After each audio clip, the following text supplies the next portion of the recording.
impression. Just totally crapped out. Yes. Right there. My bad Gilbert Gottfried impression. It probably quit just out of spite. Like, no, can't hear this. Save me. With the power and intensity of your voice, you overrode Trippy's Wi-Fi signals and knocked them offline. Yeah, legit. Like a cyber banshee. Sparks started coming out of his PC. Smoke. And it smelled like a burning hedge.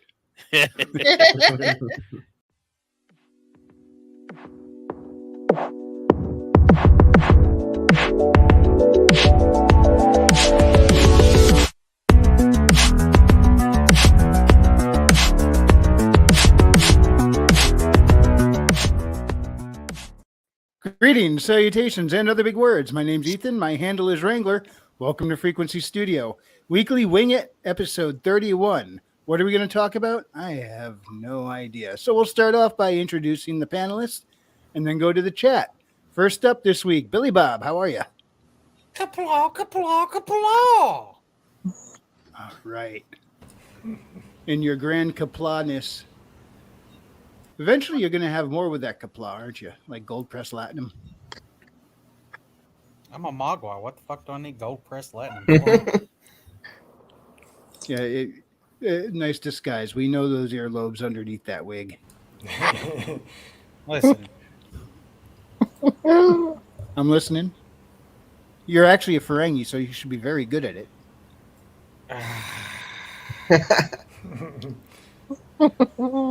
Listen. Cosmic surgery is just a wonder, you know? Okay, well, anyway, ladies and gentlemen, give it up for Billy Bobsack. Yay, baby. Yay. Yay. Don't give me a rock. Don't give me a rock.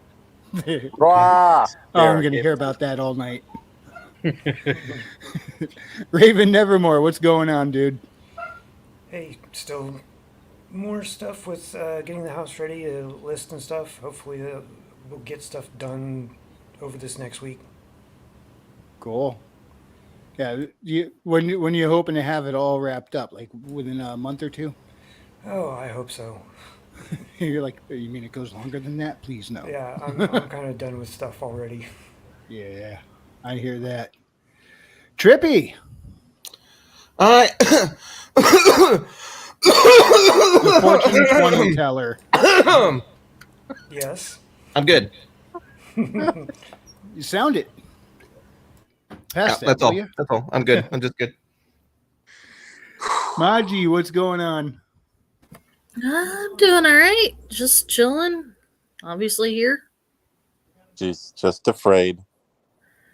Oh, well, yeah. Friggin' I've been stuck in a Mogwai's basement doing weird, crazy crap. Listen. Did you just say you were in a Mogwai's basement? Being forced to write a weird story. Yeah, how are you streaming with me? My Wi-Fi doesn't reach down there. It's pony magic. Help me, please. You gotta pray to the power of the goddess Blueheart, Maji. Yeah, on Hero Media Podcast, which is Readout. We've been recording My Immortal live reading, which is the worst fan fiction ever. It's a Harry Potter fan fiction. Best fan fiction ever. Is he actually, or whoever's reading it out, or are you using the actual words that were written in it, or are you translating? Oh, we're saying exactly how it's spelled. Exactly how it's spelled. The reading. Speaking of Mugwais and Harry Potter, I want to see Stripe versus Dobby. It hurts. Oh, you don't want to know what Dobby's like in that fan fiction. I'm just going to probably not. Anyway, also to prove that I've gone and lost my mind. Next up on the panelists, our guest host this week, Stormcrow. What's going on, dude? Oh, so many beautiful, wondrous, and bloody things have happened, my friend. First off, I'm already seeing that A.S. Bruner down there is dreading my appearance here on the stream. Gentlemen I kind of am woman, too. I am very happy to announce that through sheer hatred and joy and sadness, I have managed to convince this fine man right here to allow me to show up on YouTube. Be honored, people. The Stormcrow has arrived. I think it was through hours of harassment and stalking. I don't That call it too, but stalking, Maji. I call it friendly. qualifies as anger, sadness, and fear and joy, and it's just a whole emotional cluster. Hey, it worked. It worked. You got that right, Trippy. And you know what? God was on my side because I saw an accident while I was talking to Trippy. Oh So yeah, I that was would've- insane. Yeah. What, So you what know accident? Trippy, you tell him. We were trying to. I'm trying to get Stormcrow here. I'm trying to get everyone actually in IronAge to write more poetry, and he's been hitting me up on kind of like techniques and like kind of help him improve along with things. So we were talking in the Gilded like just last week, late last week, sometime I can't remember, a few days ago really, and he's at like this red light in his car going home, and all of a sudden he goes, holy shit. And I just like kind of like told him like some information about poetry when he said this, so I thought it was like mind-blowing to him. I'm like, oh yeah, no, that's how it works. But no, he actually just saw like a car go through a medium and like sparks fly and take out a telephone pole. And like I was like, that's what he's saying holy shit against. Oh, He goes wow. to check on the guy has a fucking gun on him, so he's like, all right, out, zoom, nope, gone. Yep. But yeah, I was there. Yep. Wow. Stormcrow does not have a gun. Therefore, he cannot fight a man equally with a gun. Yep, nope, I'm not hanging around. A.S. Yep. Burner says Stormcrow is a fitting name as they often signaled the approach of the coming chaos. Yeah. Yeah, you get it, my man. What, you what happened to freaking Readout? get it. He said he might be a few minutes late tonight. It's 12 Oh. minutes. Well, here's hoping he's not too late, because I got a funny feeling he's going to want to talk about Oppenheimer, and I want to hear what he has to say. Yeah, Yeah, let's talk about the thing that did not allow America to have its own Stalingrad. The cheats. Hey, you guilty. Guilty. My man, hey dude. Are you happy? I finally got in here on YouTube, you know? I'm happy. Yeah, I'm not going to see Oppenheimer until I see Barbie before it. Yeah. It's got to be Barbie, then Oppenheimer. No, I Stormcrow guess- prayed to the YouTube gods, and those YouTube gods laughed at me. Unfortunately, I made a deal with Trippy. If he actually saw Barbie, I'd take my ass to see it. But until then, I'm not going. That's what Trippy's going to go in stoned out of his mind and just kind of sail through the movie in his own reality. And then Why? we're going to have to go sit and suffer through that thing sober. Trippy, you Nah, got ripped off. I have You got my ripped plan. off. It's a brightly colored dancing musical. I mean, should be very Trippy. fun to watch. Trippy, for flip's sake. Just He's go probably and going watch to go Wolf of high, Wall okay? Street, okay? Oh yeah, Wolf of Wall Street. That movie seems really intense. I haven't watched that one yet, but oddly enough, I've heard that one has a lot of CGI. Like that whole background, like everything's just like CGI in that movie. Like you didn't even know like how like complex it is. literally the drugs and the flesh is all CGI, you know? Okay? So you're gonna have a grand old time. Just smoke a joint, get a little bit of liquor in you, and watch That's Wolf of right. Wall Street. You know? That's kind of what I wanted to see Barbie, because it was actually live sound sets. They're sound stages. That's a live, painting behind them. It's actually practical. And after coming from Marvel movie after Marvel movie, which is green screen and lighting effects are shit, you can only see at the end product that's on a green screen. They're not really there. This is actually be sound stage, like old school kind of Hollywood filming. I know I know it's going to be like. The dialogue's gonna make me cringe. I'm just waiting for those lines of dialogue. Go, ugh, open on the dialogue. I But- can. But the bright colors and the lively movement should trail along. Trippy, beautifully. Trippy. Colors, man. The What does trailing. that acronym stand for? That's what I'm busting my brain trying to figure out, and I just too embarrassed to ask. POTLE. Something of the YouTuber, I guess? lawful I don't know. evil. What was that? Something of the lawful evil? Maybe it's just pot leaf. Like pot leaf. Brunner, we don't speak whatever language you're talking. You need to be That's clear. podcast of the Lotus Eater. Oh, okay. Oh, okay. Thank you, and welcome, Redoubt. And looking at you, it looks like you're Oh. ready for the discussion we're hoping to have. What discussion? Nice. Gentlemen. What discussion? Hold up. Oh, the My discussion is going to Immortal. be a lot of things. Redoubt. Oh, Oh, yes, of yes, course. sir. My Immortal. Of course, Oh, my yes, Immortal. sir. Oh yeah, my immortal, dude. I'm curious about that. Um, No. No. It's not going to be any of that. Readout. The discussions we had last night, what did they range from? If you want to tell them, or do you want me to tell them instead? They went from well, we started chatting about the ATF, and that's all the farther you'll get on that detail. Yeah. Then we went into having our own private IronAge nights. That was interesting. Cool. And we concluded the night by learning about a new character that Stormcrow is working on. Him and Mindflayer, actually. That's something. Do we that get to can hear keep about for later. that, or do you want to keep that under the wraps, Stormcrow? You guys can ask me. All right, to give you the basic details, because I do not want to spoil anything. Basically, me and Mindflayer are doing our own World of Darkness. If you guys know what that is, do any of you know what that is? I'm War of unfamiliar. Is that a brand name or a Look franchise? up. It's essentially Vampire D&D. Oh, okay. Oh, okay.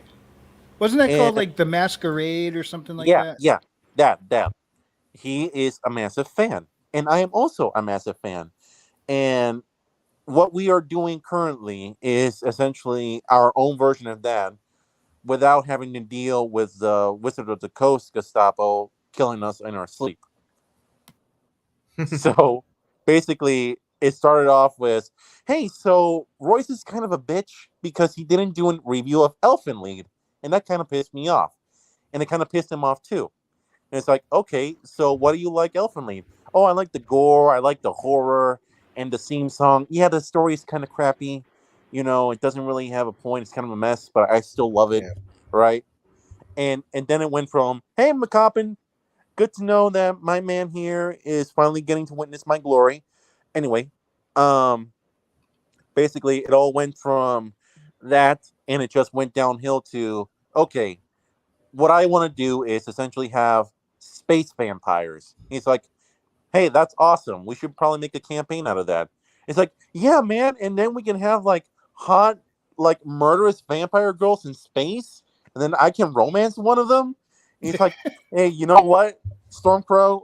How about we just do our own campaign, like what Star Shatter is doing with Black Knight and Royce, but we're gonna not make it so gay because we don't have Royce here, so it's all gonna be good. Yeah, it's default less gay without Royce. It's true. Yeah, but some people bring that certain X factor, and he had not X factor, wig factor. Wig factor.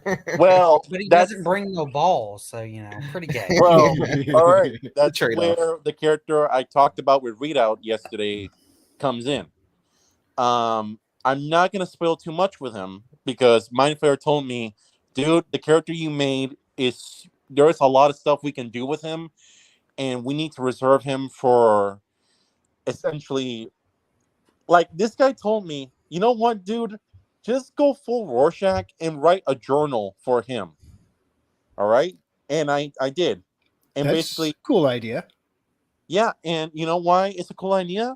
Because I basically told myself, what would happen if Master Chief, I mix him with Rorschach, and I mix him with freaking Tech Kaczynski, and that's my character for the campaign. Ram, you gotta type in chat so we know you're here. And yeah, that's the story so far. He is right now working with other people on his side to create the system, so that way, when it's all good to go, I just join up. You know, Sorry. and we're That's hoping. actually a really good idea, Stormcrow. That's a good way to get inside your character's head. Just create a journal for him. Yeah, and it's been great. Like, I literally have been going full on. You know, what's the craziest fucking theory I myself can think of? And one of the crazier theories I came up with was that feminists started World War One so that all the men can die in droves so they can take over the world. What? Gino says, Readout Productions, settle down there, Oppenheimer. Wouldn't want you to go off. Yeah. You wouldn't like it when I'm angry. Yeah, he created No, nukes. no, I don't think anyone will. Is it because you'll turn into a Nobi, Ebony, Evovi? Snape, Severus Snape, Severus Snape. Oh God. Dumbledore. So- People won't get that reference. I can't wait. I can't wait. I had no idea the greatest fan fiction was ever written, and I missed it. Well, Trippy, you saw the greatest We anime didn't ever, write it. We're just right? reading it. Oh, I know. I never Yeah, heard we about it until can't now. write that back. Billy enlightened me about this miracle that Yeah. has been existing this entire time. So pretty No. much before we ever got Readout and them to record it, me and Otter I was getting Otter to read fucking parts of chapters to people in the guild. Voice chat. I died, dude. I was dying. He was reading it to me. You're my laugh. Oh my gosh. You know, I am very proud of you guys for doing that. I don't think I could have. You know? Y'all are gonna Um, love the cyberpunk game. I know who everyone's favorite character is gonna be. And I've Trippy been does hearing too. a lot about exploding boobs. Can anyone explain to me what is that going on about? Yeah, when that gets posted on YouTube, you'll find out Okay. exactly Yeah, whose Luther- character is involved with that. that's what I would have hung out last night in the chat, but yeah, Frequency and Billy here and I were doing that one shot, and Nikolai he didn't make that character until like the day before. Like I hit him up on Saturday, and Saturday morning it was like Saturday night here, and he just Nikolai looked was a into it. genius. And I was like, all right, dude, are you sure you're gonna be ready? He's like, oh no, I'll be ready. You know, he's confident in it. I played with him before, and he was great in the other one shot, and he's done D&D, so he knows this stuff, and he's a very smart individual. So I have faith in the guy. I'm like, all right, whatever. Come back the next day, and he has this character Luther that's a cyber psych and a complete conspiracy nut that thinks they're lizard people and replicas everywhere, and he checks for bomb. He like the very first scene, we're in this detective's office getting the mission, getting like the job, the quest, and his very first thing, he's checking underneath the seat for bombs and explosives and like looking around all paranoid, you know. Just like it's very, we haven't even sat down yet, and he's looking for explosives. He was my favorite character of the whole thing. Fucking You know, randomly He's punches. probably gonna be everyone's favorite. The random punch was actually kind of genius. So this is how, like, I don't know if Oh, no, he's- no, if it was random or if it was that smart, because of the interaction with my character Richard before, you know, got the gun pulled on him, and then it went back to you guys. So there's a very good probability that was going to happen actually too.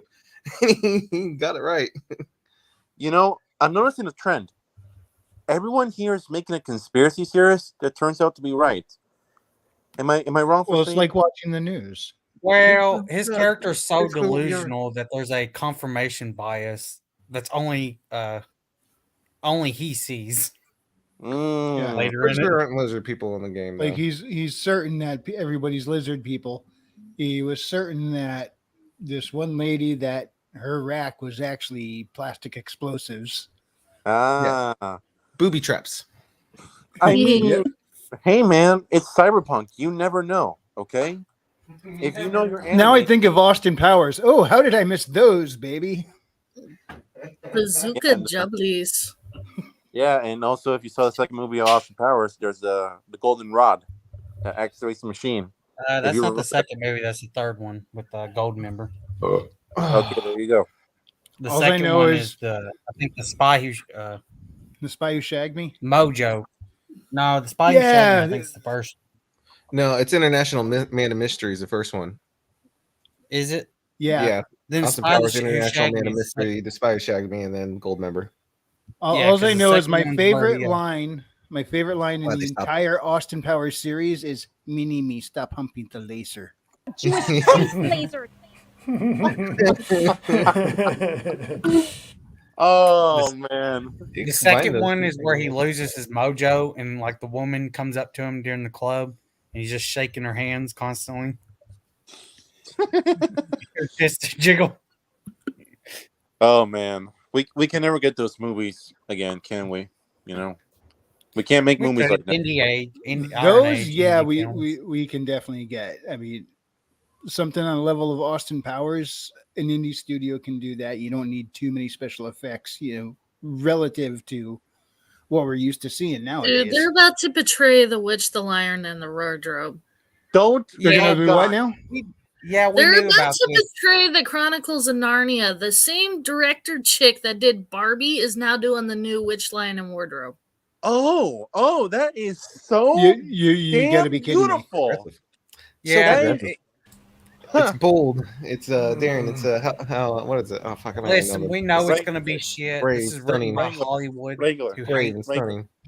I need to vent. I need to rage for a little bit. Wow. You know, it's not enough that they violated the Lord of the Rings, right? It's not enough that they've taken one of the most important pieces of fantasy literature, right? Probably the most important one, and made an absolute mockery of it with the Amazon show. But now they have to desecrate the man's grave, his best friend's grave, by the way. Yeah, I was by going to say, doing didn't it. those stories come out about the same time? Yep. Ish. Lord of the Rings, okay, as far as I can remember, Tolkien absolutely said, yo, Lewis, this is garbage. He hated the books. But then he read it again later down the road, and he said, okay, this is actually pretty neat for a children's book. And it wasn't because of Aslan, by the way, which I know for a fact. I know for a fact that these guys are going to turn Aslan into a Muslim, probably. Don't you think I'm kidding? You think that these guys are not I'm going to not butcher? pointing towards any religion other than the woke religion. Yeah, Yeah. identity politics, leftist thinking. Yeah, And it's so weird. It's a godless religion because what they Marxism. worship changes from day to day sometimes. What they It's not worship is a freaking shoggoth of mutilated shoggoths. That's all they do. Like, man, The Barbie movie literally shamed women for being mothers. And this is the same friggin' director. What are they gonna do to Chronicles of Narnia? oh, I can tell you what they're going to do.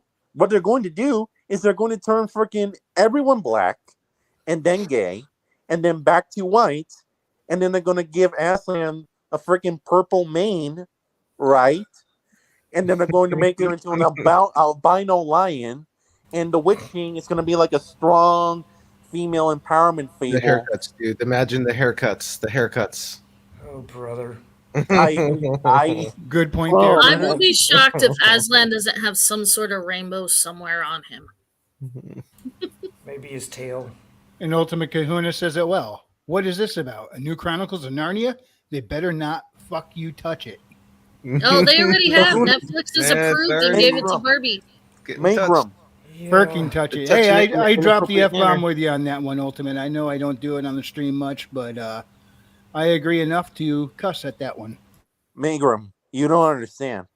Wait, you tell me we talk on the phone sometimes. He's cool. He's a really cool dude. You oh man, if you, I mean this genuinely, guys, if you have a family member that watches that show and says, hey, this is actually a really good show, disown him. Disown them immediately. All right? They have they are brain dead. They're not functional human beings. And I'm speaking to this to everybody.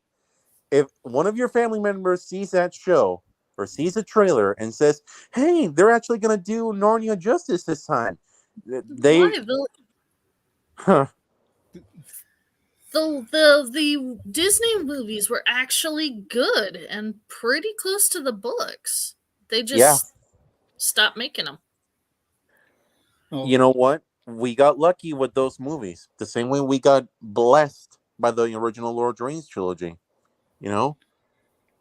Oh, man. well, Philip Barajas has joined us, and he said, Philip. I've talked to some friends who aren't aware of the culture war, and they told me they felt like they were being programmed during Barbie.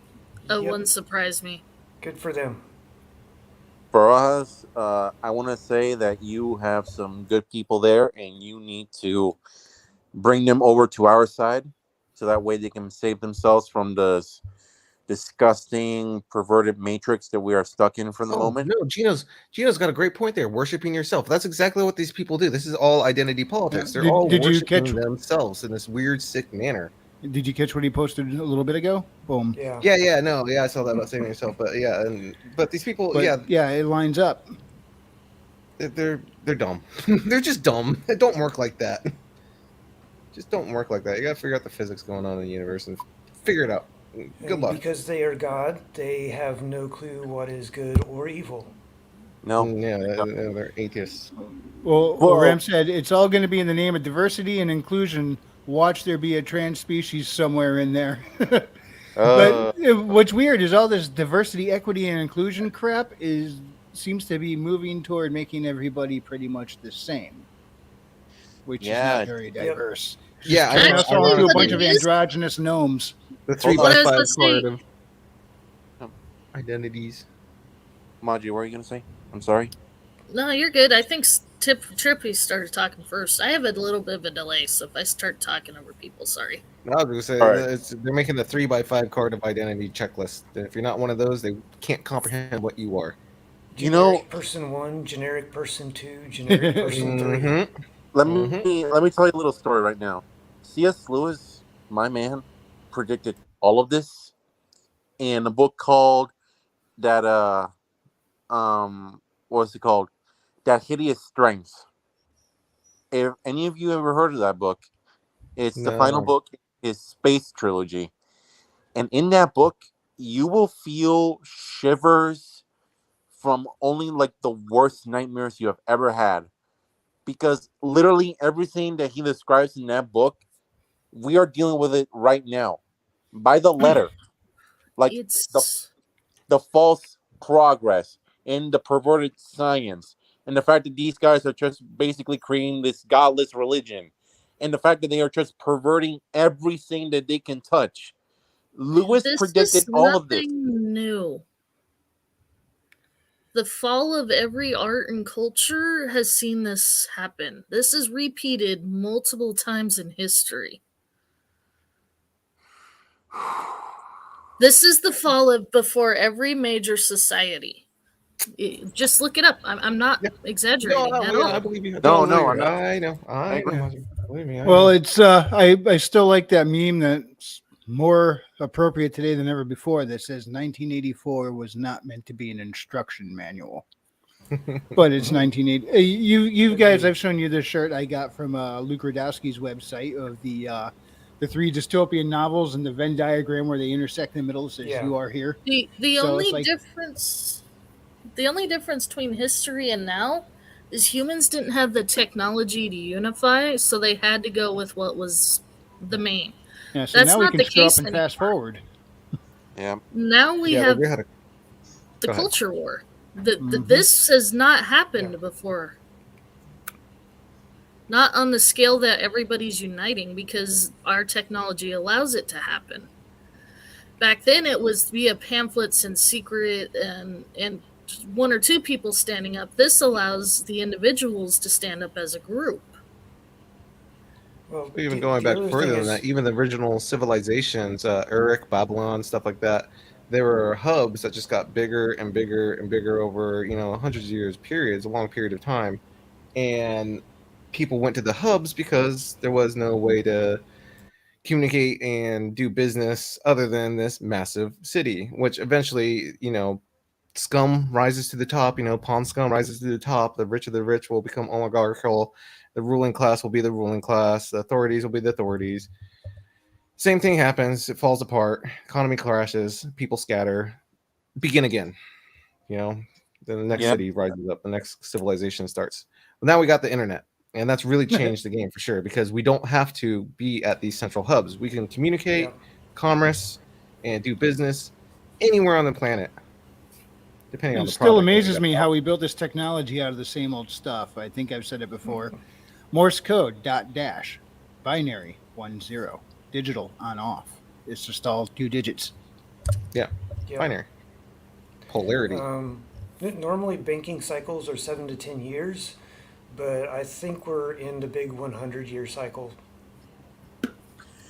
Which, let me ask you guys this: do you think we're gonna get, a good old fashioned fall of Rome with a Caesar, or It's is it gonna be something go different. straight to the I, Dark I can't Ages? believe it'll be the same because, like, again, technology's changed the game. The internet's kind Yeah. of changed. Like it may not be as hard. It may not be as harsh. It'd be Are we like, all right, talking whatever. world or We could still national? we still could go that way, or we could turn it around because We can still it communicate depends better. on which We way the have a culture war ends chance. up flowing.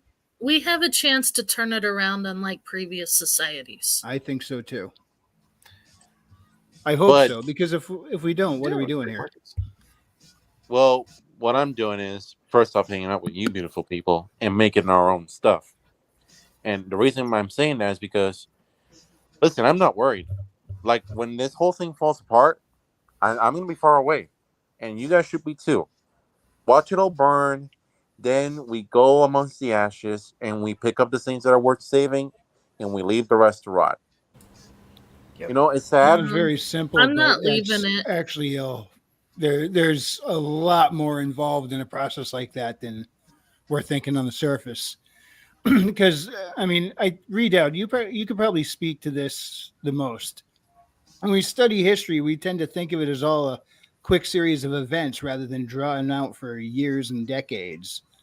So Millennia. being in it, we tend to like overlook the obvious rather than that bird's eye view of looking down the page of a textbook. I mean, I'm of the personal opinion that history doesn't repeat itself, but it certainly does rhyme from time to time. Yeah. That was a rhyme too. You're a poet and you didn't know it. Well, the ultimate kahuna says, my father stated that he did not believe there were any major transgender movements before the modern day, say in ancient cultures. I disagree with him, but what do you guys think? Transgender, no. Religious and race, yes. It Well, takes a different form.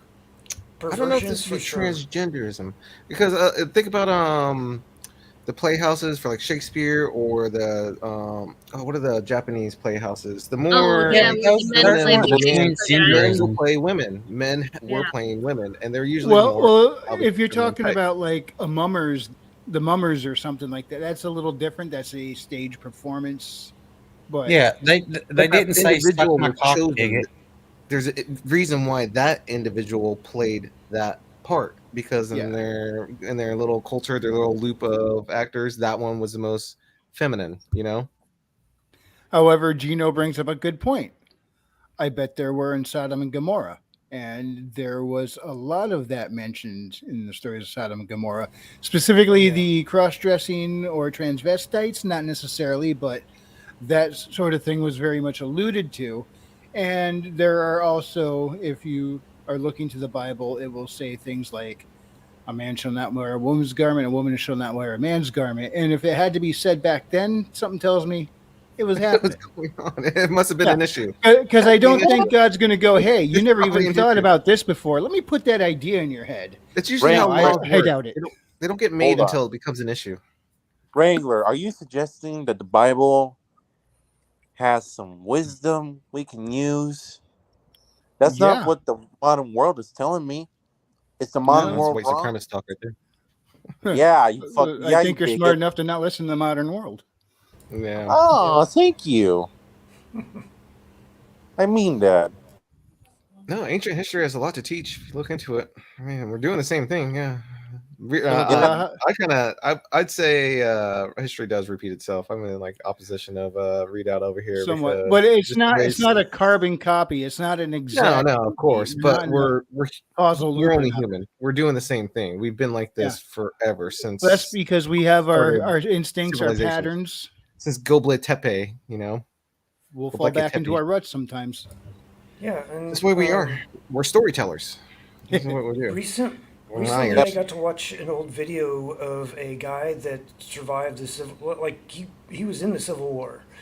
He was a little kid at the time, and like initially he was still in school and he wasn't able to go and fight. But like his older brother or the older neighbor or something went and fought and stuff. And like a year or two later, he didn't know what was going on other than people were coming in and attacking his state. And it's like slavery. We didn't know the war was about slavery until like years later. Then at the time, it was people coming in and invading our land and trying to take over our land, and we were fighting back. And Yeah, I it's think, a fog of war. You know, they don't know what's going on. It just all of a sudden it's happening. You know. well, part of it was just Exactly. the age. He didn't. He was too young to understand what was going on. The only thing that he understood about what was going on at the time was that there was these other people that were coming in and attacking his town's lands. They're the people in the town, you know, their farmland and everything, and these other people were coming in and attacking him. And that's all he knew about. So they're going to go and protect their farm from the invaders. And so that I'm sure Ding-dong. we'll see some of that if any weird stuff pops off. Hopefully it doesn't. Well, Yeah. why not? I mean, at this point, everyone seems to beg for it. Well, I'm worried about Russia and China and where that's going, because if that causes some issues, then Civil War version 2 may either not happen or may cause us to go completely insane and do bad stuff. Unfortunately, Russia and China are fueled by money. And Here's- unfortunately, a lot of the global infrastructure, as far as transit All of goods free materials, of the free go big through there. powers. So it'll mess up the entire world's economies. All three of the big main powers, the United States, Russia, and China, are very, very volatile right now. All Yeah. three have an equal chance of dominating the world or imploding upon itself and taking everybody with them. It's not just the United States that's going through economic crisis and growing pains. Look at China. Everybody Yeah. says China's the big bad. They're not well. They're not well right now. You've seen the Neither is population, the Russia. outlook. Neither is Russia. Look at their economy. They're if they, not in a worse state than the United States is right now. they do have issues, but one of the things Sorry, Mindflower. that I'm worried about is that if Russia and China group up together, that's going to cause us a lot of issues. They'd have to have a good reason to. Watch, by the time all is said and done, the new world superpower is going to be some little country the size of Rhode Island no one's ever heard of. Liechtenstein. It's gonna be I will Liechtenstein. personally plant my flag in Puerto Rico and have the Caribbean under my flag when all is said and done. You guys are more than welcome to come to my little inland empire. I promise. Oh, I was gonna go. I was gonna go crap at Royce's place. I was just gonna randomly show up there. I mean, I know he has You cannot say the Royce dynasty. He All has 200 of us. for it. This is the Whig The dynasty, Royce man. The Whig Empire. The Royce Empire will be legendary. It will be written in history books about the legion of necro soldiers that his wife commands. It's gonna be glorious. I promise. Redneck boomers. What was it Jeff Foxworthy who said, if you thought the Ottoman Empire was a furniture store? Philip Barajas says, Razor Fist says it best. To change culture, you have to engage in it. That's how you can turn society around, and that's what the Iron Age hopefully can usher in, albeit being pretty futile at the moment. It may seem like Futile. it, but I don't think it is. I Futile. don't think it's past hope yet.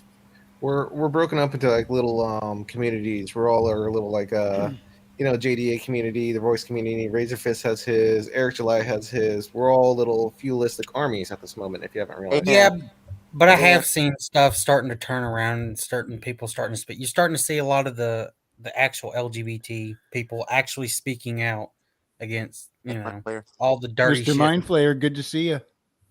All Hey, the dirty buddy. shit that they're trying to push. Well, it's not even that. I mean, look at so there's the country singer right now who got kicked off as CMT, which is the country hub. Was For that Jason singing- Aldean? Yeah. For Yeah. singing a song not in a small town. There is absolutely nothing wrong with that. Yeah, And nobody had a everybody problem with it a few months ago. It just all of a sudden now somebody somewhere Because Yeah, he had trying to put defend through it. a we're crop. talking about a shitty fucking corporate media channel. Well, No, He'll but be that's fine. just Who it. owns- Look at the Disney. let's Look look this what's up. happening to Disney. Look what's happening to IDW Comics. And Look Bud what's Light. happening to Bud Light. I mean, it's happening. The And people are Starbucks. Mega waking up. corporation. Starbucks abandoned Well, yes, you Pride have to- flag, dude. The You have to do hilarity the- is the hilarity is that leftists boycotted something and boycotted a song and it went to #1. Conservatives boycotted a beer and now it's lost a lot of $1 billion in value. Well, remember, A you got to know little- your audience. You got to know your audience. You know what I mean? A little The correction reason there, with though. Bud Light. You had it right when you said leftists would boycott and get the Streisand effect, but when you say conservatives, it's actually more a mix of conservatives, moderates, and some classical I think it's liberals. everyone on the beer. It's everyone except the extreme. Yeah, it's like you have those classic groups that are now collectively considered the right by Yeah. the Hold up. corporately established Well, far left. It's really you- weird now. Hold up, I but guess you I meant also they have got to the ball remember. started. God damn it! You also have to remember that you got to know your fucking audience. The reason why conservatives or us boycotting fucking Nike won't do jack shit. But Because they're popular with the city slickers. Yeah, boycotting fucking Bud Light, we did make an impact. Gillette made an impact. You know, I worked at a movie theater and we had little cups for Disney's Elemental and none of them sold. Oh man. You know, That back when movie I was was delivering bad. pizza, we used to fight over who got to deliver to the movie theater because instead of a regular tip, they would give us tickets for a free showing. Gentlemen, Nice. gentlemen, before we move on, besides the Disney movies, which we can all agree are corpulent sacks of shit, right? Can we agree on that much? The recent ones, definitely. Okay, good. I'm more interested in the show Primos. Never heard of it. It Don't is. know it. I know where this is going. Oh, you know where this is going, Rita? Perfect. Oh, yeah, Then you Primos. better buckle up. You better buckle up. Guys, Primos is probably the most racist show I've ever seen in my life. Yeah. Oh, that's that Disney kids show that Yeah. that the Latin community is mad about. Yeah. To celebrate Yep. the 100th anniversary of Disney, no less. Oh wow. Yep. That's rough. well, listen, Disney's not doing too well. They're trying to sell 1/3 of their fucking company, their TV show shits and all that, Good. just for $8 billion, which would just cover what 2 years worth of loss on Disney Plus. And Gino might have a point down there. It certainly was the drink of rednecks. for Gino, quite that's some what time. That's what I was arguing. See you guys. There's a yeah. The Yeah, difference he's between probably stealing your shit. Rust time. Rust time. Well, I wasn't. I mean- sorry, I'm going to interrupt real quick. Back to that CMT thing. I just did a little rabbit hole of this. The best thing you could do is like find out who owns what. So you want why is CMT pulling Jason MD? Well, who owns CMT? Well, it's Paramount Network Media Networks. All right. Who owns Paramount Media Networks? Well, that's National Amusements. Well, who owns that? And you find this family, the Rothsteins, Sumner Murray Rothstein. He was an American billionaire. He set up Viacom, CBS. You know, oh, what do you know? It's the billionaire families that set up the entertainment industry that are silencing the single artists. Again, wow. Yep. So, not surprised. So it's just strings upon strings upon strings all the way up, tying Yep. the noose around all our necks. Oh yeah. Yeah. Follow the money. I think I did that with Post Malone. I like found out who owned Capitol Records, and I traced it all the way back to this French billionaire family. I forget the family's name, but the reason why they're so rich is because they made paper for the Bible, and they've been doing it for 200 plus years. This is like an old French family. Like you're digging into something like cryptic at this point. Like I probably shouldn't like look too much into this anymore, you know? Rabbit trail, but I wonder Yeah, that's why I how don't do this. So I don't like doing that because it always takes me to these places. I don't want to know. I don't want to know. No, I don't I'm wanna going know. on a rabbit trail now. You mentioned the paper for a Bible. I wonder where the tradition came for using. What is it? Is it called rice paper? That thing? Yeah, it's like some sort of rice paper. I wonder yeah. how that became the tradition instead of, you know, Because what? it's cheap. I Are mean, you you talking about the you can Bible produce it. paper? A lot of Yeah. it. It's well, like thin. Trippy said, it's cheap. It's really light. thin, so you can shove a absolute fuck ton of pages in one book. Yeah, and think about it. That's a thick, a lot of fucking. That's a thick book and a lot of stuff. So you wouldn't want to have that too heavy. That was the whole idea of the Bible when they mass produced it. It needed to be Yeah, I light, guess. so take But carry over, like you know, mobile. it'd be really cool, but impractical, unfortunately, and I might want to do it someday anyway. I don't even know if they're available like this. Each book of the Bible as an individual hardcover on the shelf. That would be kind of really neat to have. I think I I want it may written be in wrong on stone. this. I've seen that somewhere. Actually, I don't remember where, but I think I've seen like separate books, like New Testament, Old Testament, Genesis, and they're all separate books. I could be Yeah. wrong on that. My Maybe. grandma had a couple individual books. I don't know. I don't think she had the entire thing, but she did have a couple of them. But then also it depends on which Version. Protestant. Most versions that everyone's here I'm blanking seeing on the is word. King James. Denomination. That's the word. Which Yeah. denomination you're in? Because I think in the version of the Bible Mormons. Catholics use, they may have different books, a couple of different books in there that we don't have in. Like I was raised Baptist, and the Hey. version I'm familiar with is King James version. Yep. So I think there might be a couple books in the Catholic version that are not there, and then there's also some books that were, I guess, debated whether they were considered to be put in by a college of abbots in the Catholic Church and omitted or whatever. So it gets kind of tough to tell, what is the best version. Well, But- I've actually You got the been book of looking. Enoch. Yeah, and and the book of that's one of Enoch. the ones I was talking about that got left out. Yeah, well, that I think part of it was they didn't have enough source until they found the Dead Sea Scrolls, and then they were actually able to find because they weren't sure if it was actually part of the Bible or not.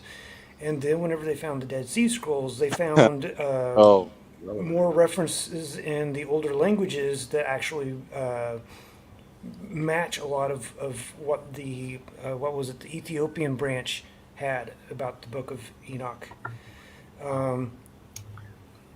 And there's still some translation questions and stuff in the version that I have.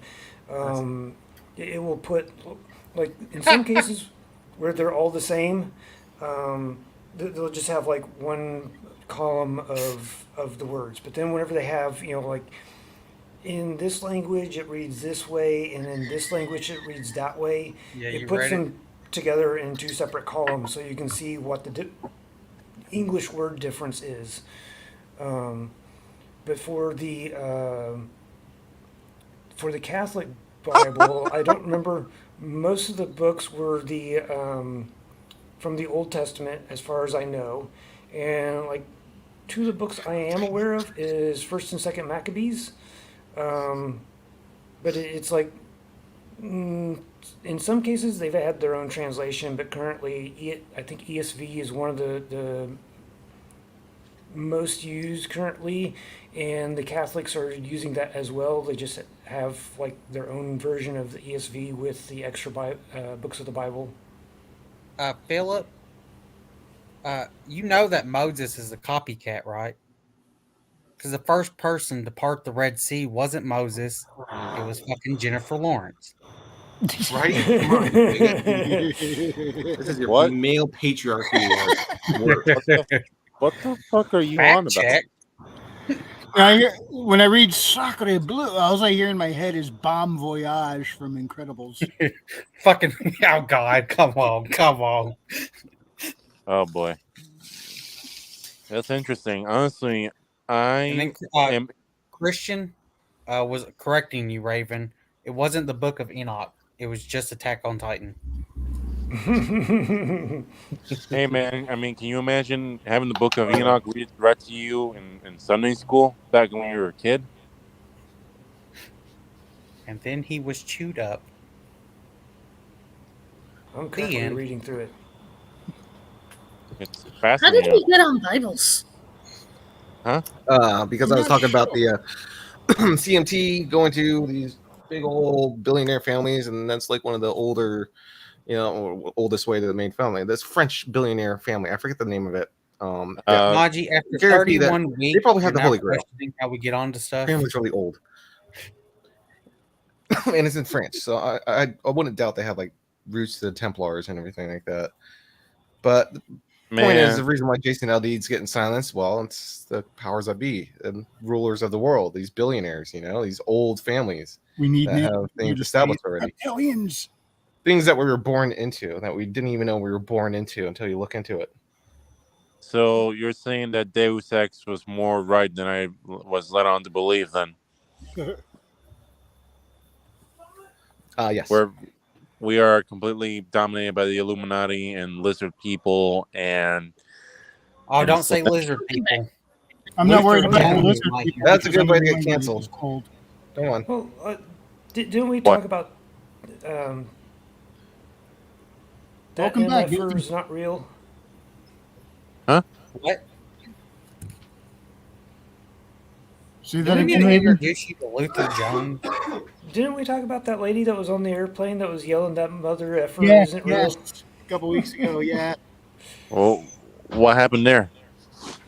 Well, one or two things, honestly. Either she saw through the Matrix, or she had quite the horrible concoction of alcohol and certain other things before getting on that plane. One of the two. Well, at this point, if she is genuine in her belief that she broke through the Matrix, I much rather trust her than I trust the media. So there's that. And the Matrix You want has to say that Neo. again, Philip?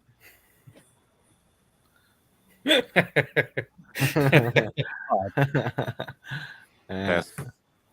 Writing's hard. Christian, I'm gonna at Nikolai, who's also Luther Jones.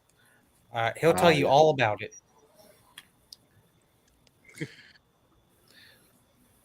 Oh This wait, is that's coming Luther. from I the was thinking argument. it was Nails. My bad. Yeah, no, yeah, Luther. I do wish he was able to pop in here tonight since the conversation went here, Oh, and it would be fun to have him just chat with us, not as himself but as his character. yeah. Speaking of world, speaking of world domination, read out Oppenheimer. Go. Oh yeah, we didn't even talk about that. Did we see the bombs go off? Please tell me you saw the bombs go off. Oh, I saw the bomb go off. Was it loud? No, there was no noise. Oh, they did it like a silent shot. See, I was reluctant to go to IMAX because of that reason. It's IMAX is usually really loud in that fucking theater. It's like big speakers. Well, let's just say it this way: it's very quiet, and then and then no, Look, and then you should go see the movie. no, and then and then what we're gonna get is a message. I do like a review every other week. It's time for Readout to do one. Guys, hold on. What we're gonna get at the end is a message about, and then we have millions of bombs all over the world, and we can end humanity in a single match. We need to love each other and treat each other with kindness because we're all human beings. And kumbaya. Is that what we're gonna be dealing with? What's this quote that you posted in the chat here? Talk about that. And then and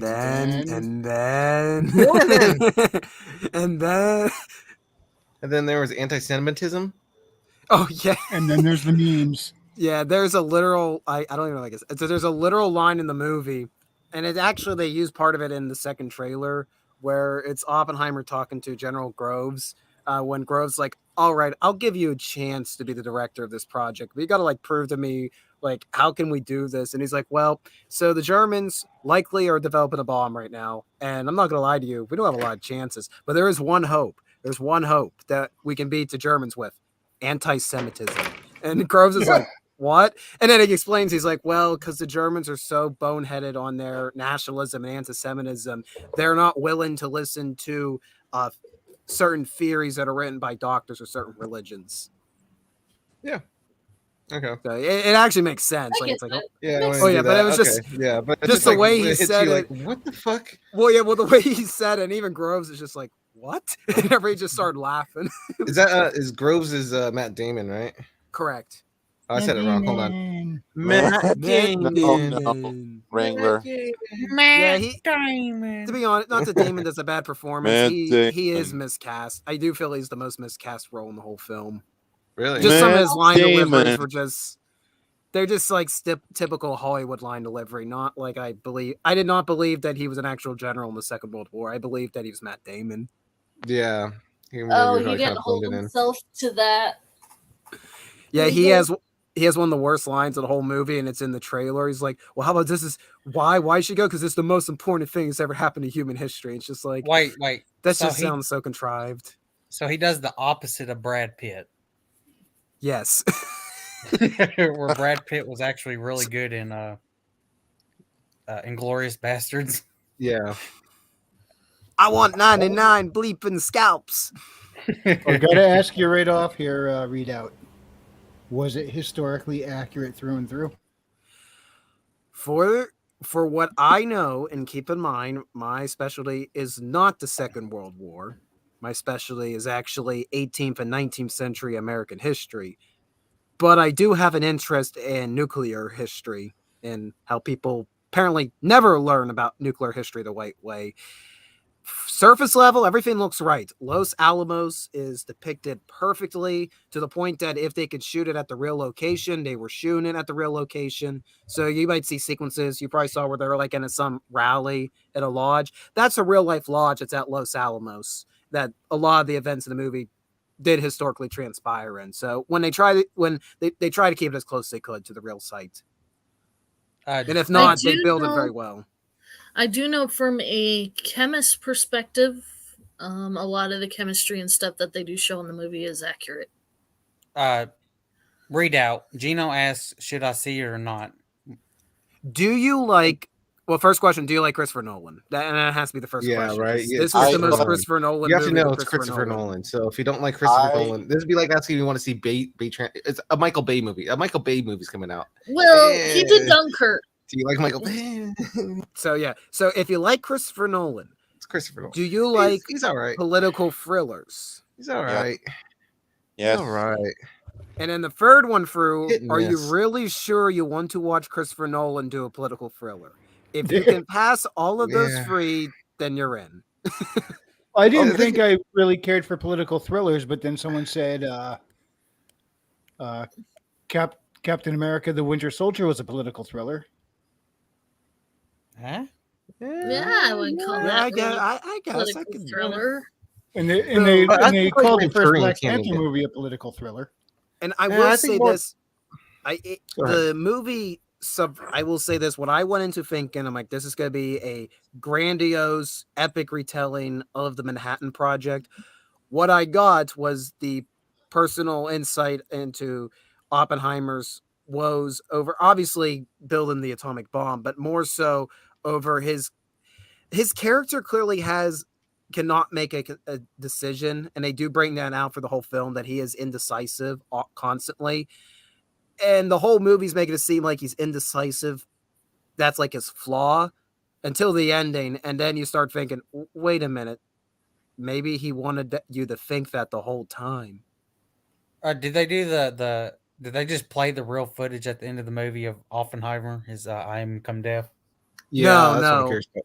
No, I mean They didn't play that they quote it several times, but they don't use any, as far as I'm aware, they don't use any archival footage of anything. Yeah, but I I mean, need to like see at the that end movie. credit scene, that'd be a great thing to play at the end credit scene. No, Have you they seen didn't. that? Like his expressions Watch- and his oh, yeah. mannerisms when he does that. He's the look on his face and the way he's looking down and just kind of staring. He's like he's not really thinking. He's just kind of rationalizing what he's just done for Earth and humanity. Like this may not have been a good thing. Now there was an But back at, hold on. I'm sorry, but hold on, Trippy. It was either that or the U.S. invades Japan. Do you have any idea the amount of blood loss We'll we get would to have the debate seen? of the bomb. We'll debate the purpose of the bomb later. But for now, there was another movie back in 1989 called Fat Man and Little Boy that also was supposed to be a more by the numbers account of the Manhattan Project. I will say this. Fat Man and Little Boy, which is a very streamlined Hollywood depiction of the bomb. You know, it's point A to point B. Far less accurate than Oppenheimer. And even though Oppenheimer is told out of sequential order, it's still a far better depiction of the Manhattan Project. It's the best depiction of the Manhattan Project in a motion picture. I will say that regardless of its flaws, it is the best depiction of the creation of the atomic bomb on screen. Yeah, well, that's what I was this movie seems like Oppenheimer seems it's more about, again, Oppenheimer and not the bomb itself, like more about the Correct individual, who he So was in history. if you're worried you're going to get like confused by the physics, don't worry. I mean, it's definitely there in the background, and I'm sure they did their homework, but Nolan's not there to give you a science lesson. He knows that. He's there for the humans. For the technobabble should satisfy the nerds. Yes. Yeah, Gino's got a question for you. Which one? He had the one. Oppenheimer was an egotistical jackass. As long as that's portrayed, I'm good. Oh, yeah. Okay, he's good. I will say it's probably more subdued than historically, because he's supposed to be the main character. So you gotta right. You can't make him a little likable. Unlikable. Yeah, you can't make him unlikable. And Philip Barajas asked, "Did you like Matt Damon better in Air?" Air. I mean, that was about the creation of Air Michael Jordan's. Oh yeah, I didn't see the trailer for that. I think Ben Affleck directed that one, or at least he was in it. I don't know if he directed it. Ben Affleck and Matt Damon together? No. Shut up, Matt Damon.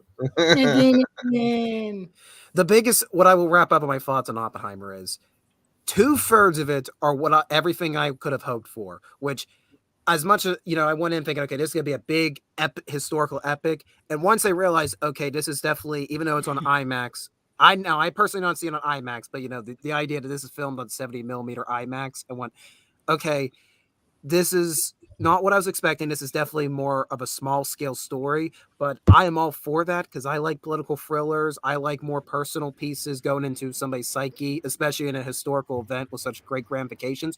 I got 2/3 of that. 1/3, it had to be run for the editing room again. I get what Nolan is trying to tell this with 2 framing devices, and you will see it at the beginning of the film. And now they realize it. It starts with it says 1 fission, and moments later it says 2 fusion. That's to set you up that there's 2 framing devices that are recounting the events of the Manhattan Project. The problem is, and they've done this so many times in historical films, Free State of Jones did this in 2016. They have a framing device, but they don't really make it known until like 30 minutes into the film. So you're completely out of sync for like the first hour of the film. Like, wait, why do we keep flashing back and forth to Robert Downey Jr.? Why is Oppenheimer in this room right now? Why are we doing this interview? What is this? If they would have opened up and more, if they would have more properly just set up the 2 framing devices, I think I would have been okay then. But they didn't. And also there's pointless nudity in this film. It is really pointless. Really? Yeah, like there's no point. There's no, like, it doesn't add to the story or anything. I'm like, this could have been PG-13. Why? One of the R ratings. We're artsy. Artsy, exactly. That's why they. I was kind of let down when he said that they tell it out of order again. It's just like, yeah, they do that. That's like a cheap artistic gimmick, and it always comes off that way, right? Yeah. Everybody's trying to do that. Yeah, everybody's like, "Woo, you have to go back and see it multiple times to understand it." I'm like, no, I'm just confused now. I love Dunkirk, but I was confused through 50% of that movie when they kept jumping around between the different, especially the pilots. You're like, wait, how are they in the sequence of the story? But the Ultimate Kahuna asked the most important question: are there naked women dancing on top of a nuke? I must know for science. Sadly, no. Kahuna, 2 out of 10. Fuck this movie. You know that silhouette of a woman we see on a Big Rigs mud flap? I'm now Yeah. I'm now envisioning old style gravity bombs with that silhouette just I'm stamped for on the some side reason of it as it thinking of the drops. guy riding the bomb and the end down, where he's Oh, riding yeah. the bomb with Yeah. the cowboy hat. Yep. Slim Pickens and Doctor Strangelove going down. Yep. Mhm. I One of I my heard favorite that it's movies, by about the way. I We heard it's about 3 100% hours. believe you, Gino. Wink, wink, wink, wink. Yeah, so yeah, this subjective and objective stuff. So you probably saw in the trailer, there's black and white sequences. A lot of it involves Robert Downey Jr.'s character, and he's portraying Louis Strauss, who was once in charge of the Atomic Energy Commission in the late 1940s, was working with Oppenheimer, and then had a falling out with Oppenheimer, and was up for nomination for to be in charge of the commerce and the presidential cabinet. Anyways, or congressional cabinet. Sorry, I'm boring you all. I know. Anyways, so Nolan's trying to. He's like, well, he tries to explain. It's like, okay, if the film is in color, that's subjective. That's up to our interpretation.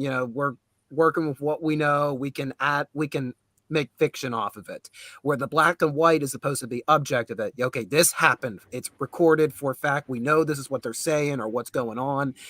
That's great and all. That's not the That framing sounds like device. a neat idea to me. It is, but it's not the framing device. So if the black and white was the framing device, it'd be much more simplistic to follow, even if it was out of order. But instead, you have these two different uses of color, and then throw in the fact there's two different framing devices out of sync with the main plot of Oppenheimer's life. Oh, brother. Notice the headache, yes. But yeah. Yeah, was I it think- 3 different time periods they kept bouncing through? Oh my. And actually, the movie, I will say this, even if it's jumping back and forth, it is well paced. Like I did not feel the runtime until we hit about the 2.5 hour mark. So that's on that. One thing I like about Nolan movies: the pacing.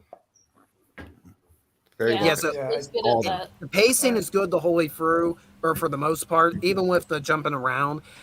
But so they rush through his early life, which is fine by me because I'm like, I don't want a cradle to death film. I want Oppenheimer, peak Oppenheimer in the 40s and 50s. That's what we all came for. Hold up. You don't want to see little Offenheiny? No, I'm okay. Oppen pussy. Yeah. Oh, So they can I briefly say talk that? about his academia. Then they get into him teaching at Berkeley, and then they go into in depth about the Manhattan Project, and that is the crux of the film. Don't let that be misled. That is the crux of the movie. It's just it's disjointed to be artsy. Yeah. Ryan Kennel said that it was okay. He was glad he had seen it, but he probably wasn't going to watch it again just because it was 3 hours. And that's fair. That's absolutely fair. Like I'm probably more in favor of this, even with all my criticisms, just because I'm a history nerd, and there are still stuff in this film. Cillian Murphy's performance is the single best part of this film. He is fantastic from start to finish. Okay. The visuals, it's a Nolan film. The bomb sequence that everybody's hyped for is as great as you're expecting it to be. Even when you start feeling, wait, that's it? No. Don't worry. It's as good as it is.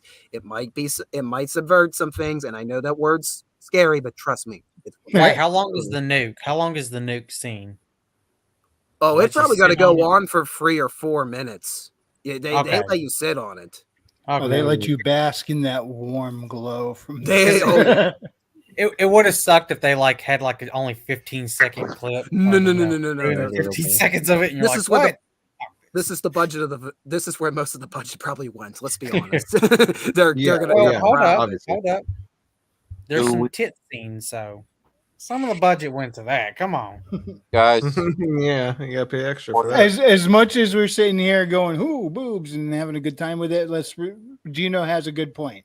I'm dead serious. It's just lazy writing. Oh, look, we have boobs. Come on, come watch us. It's pathetic.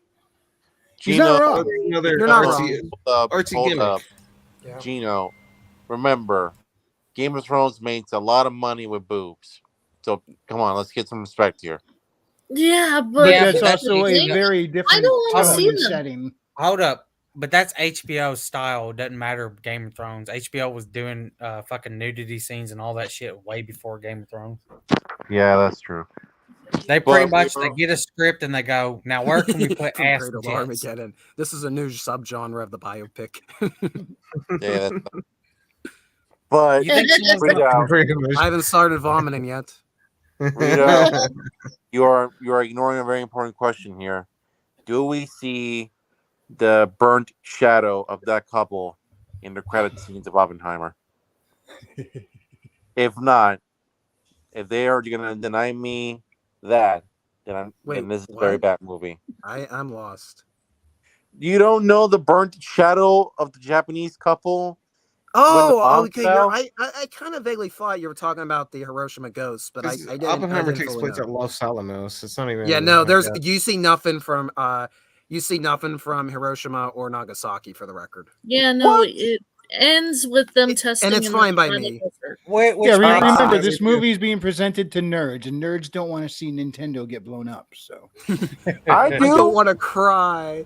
Wait. Did they That's have too far Godzilla for come me. up What out are of the you talking about? ocean? What are Did you they have- talking about? I'm going to cry.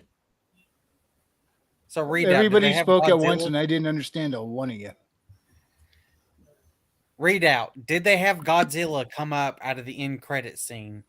No, but that would make the film 10 times better. Do That they would be have badass. Evangelion? We were rise talking up about there? that at Gilded earlier. Oh my god, it's Godzilla! Did it feel like a I would depressing still film? like to see Godzilla versus friggin' the stupid Pacific Predator. Rim robots. That would be cool. Oh, the Another Pacific Rim robots would get destroyed. I know, Another but I'm it'd in, be sorry. awesome. The real fun would be how long can they last? Versus about it. Predator or Aliens. read out. Another end credit scene is just fucking. You just see John Wayne, and he just goes down to sit in his seat. And Oh, hands God. down, and it says Oh, Genghis no. Khan.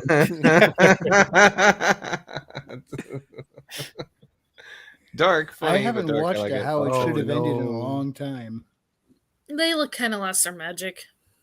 Well, haven't watched they kind of piddled out when all the movies coming out went to crap. Then they kind of got a bit of an uptick right there right away because they were fixing them in a lot of our views.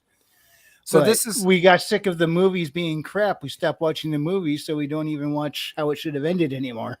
yeah, so this is Yeah. this is kind of my transition comment. So wait a minute, how is it a real world event like the atomic bombing that none of us were alive for feels more vivid and more recent than How It Should Have Ended videos? Because legit, I have not watched one in like 10 years.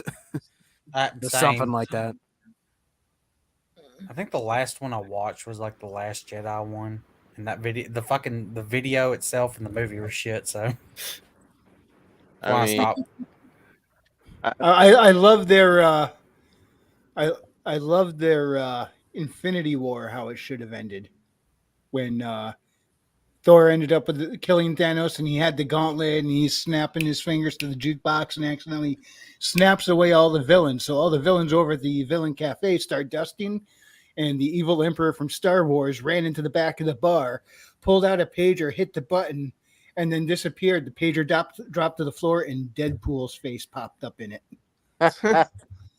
I didn't see that. And then the next one was how Deadpool 2 should have ended, which they tied that in because if you remember at the end of Deadpool 2, he was going through time. Yep. So they had him hop over into Marvel Universe and mess with Thanos as Thor was about to and do all this stuff and then finally get all the villains undusted and none of them believed them.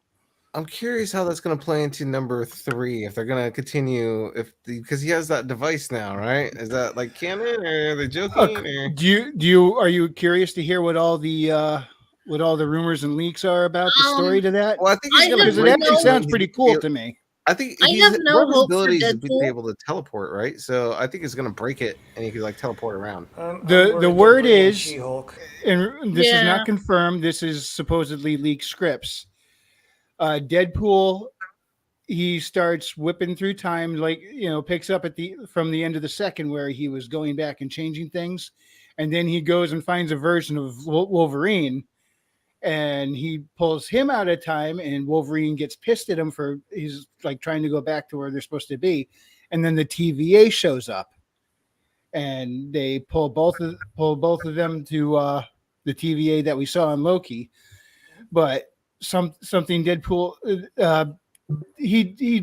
they pretty much ended up going to Deadpool saying, "Look, we'll find you an actual universe you can go back to and live in if you help us set straight a universe that went completely awry." And they go to Universe 838 from Doctor Strange 2. And where it is like now they got different Illuminati in there and stuff. And it goes full Deadpool with all of them. Another rumor, which is very, very in question, is Wanda from that universe went insane after being possessed by Wanda from the 616. So now she's going full Scarlet Witch over there, and you end up with a Famke Janssen Phoenix versus the Elizabeth Olsen Scarlet Witch. Problem is, there's no evidence that Elizabeth Olsen's been anywhere near that set. Yeah, Famke right? Janssen has been, but I have no hope knowing that the main writer for Deadpool 3 was also in charge of She-Hulk.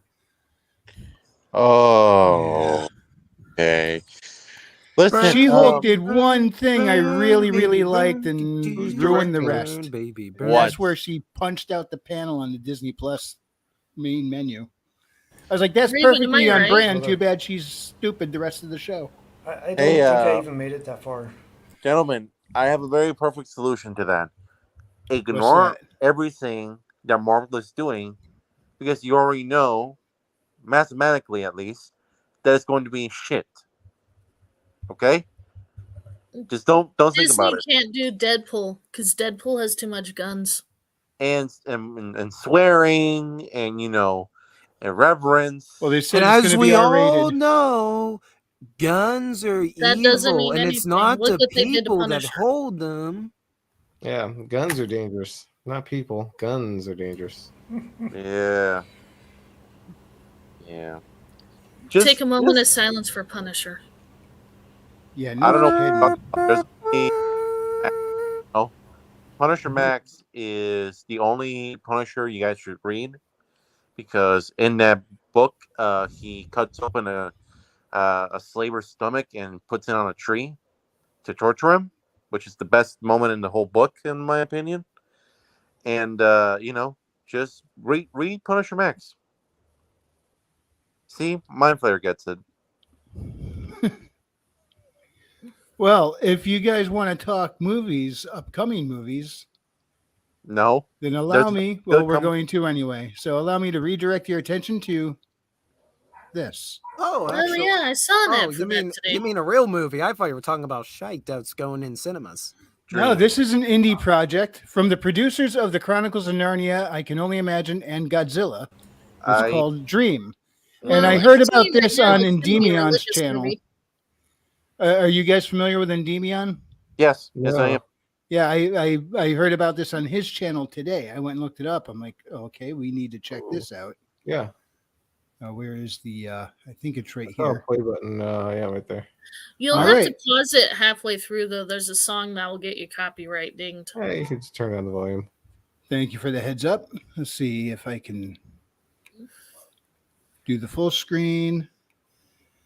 And here we go. What? You ready? Huh? Ready to rumble? Yeah.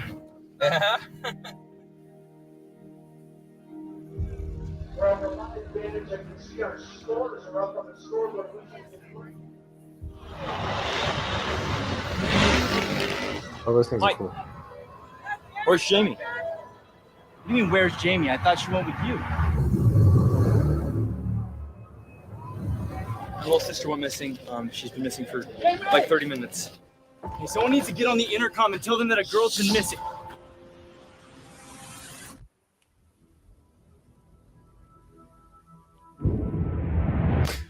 I had a dream last night. I was standing at the gate of this old warehouse. This guy pulls up in a truck.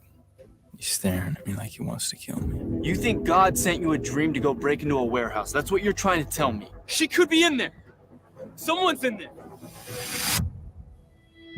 Now. Is this where it starts to? Yep. So is it every? Skip forward for a little bit. 10 seconds? Is that how we do this? It's every 10 seconds you pause. Wish it wasn't just a dream. I'd do something about it. Okay, this 10 seconds every pause over something that's clearly fair use can get real obnoxious. But Yeah, I well, think this movie needs to be seen. Yeah. YouTube bullshit. Not impressed with the acting, to be honest. But that's indie.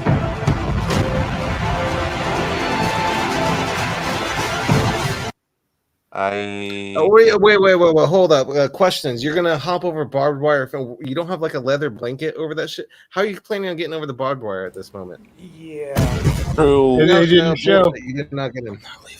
But then again, Trippy, I've climbed over a barbed wire fence before. You A have? couple of times. And Yeah, you I know, heard there's a once or missing twice I got inmate through somewhere. unscathed. I heard there's a missing inmate. What about the other somewhere. times? It hurt. Yeah.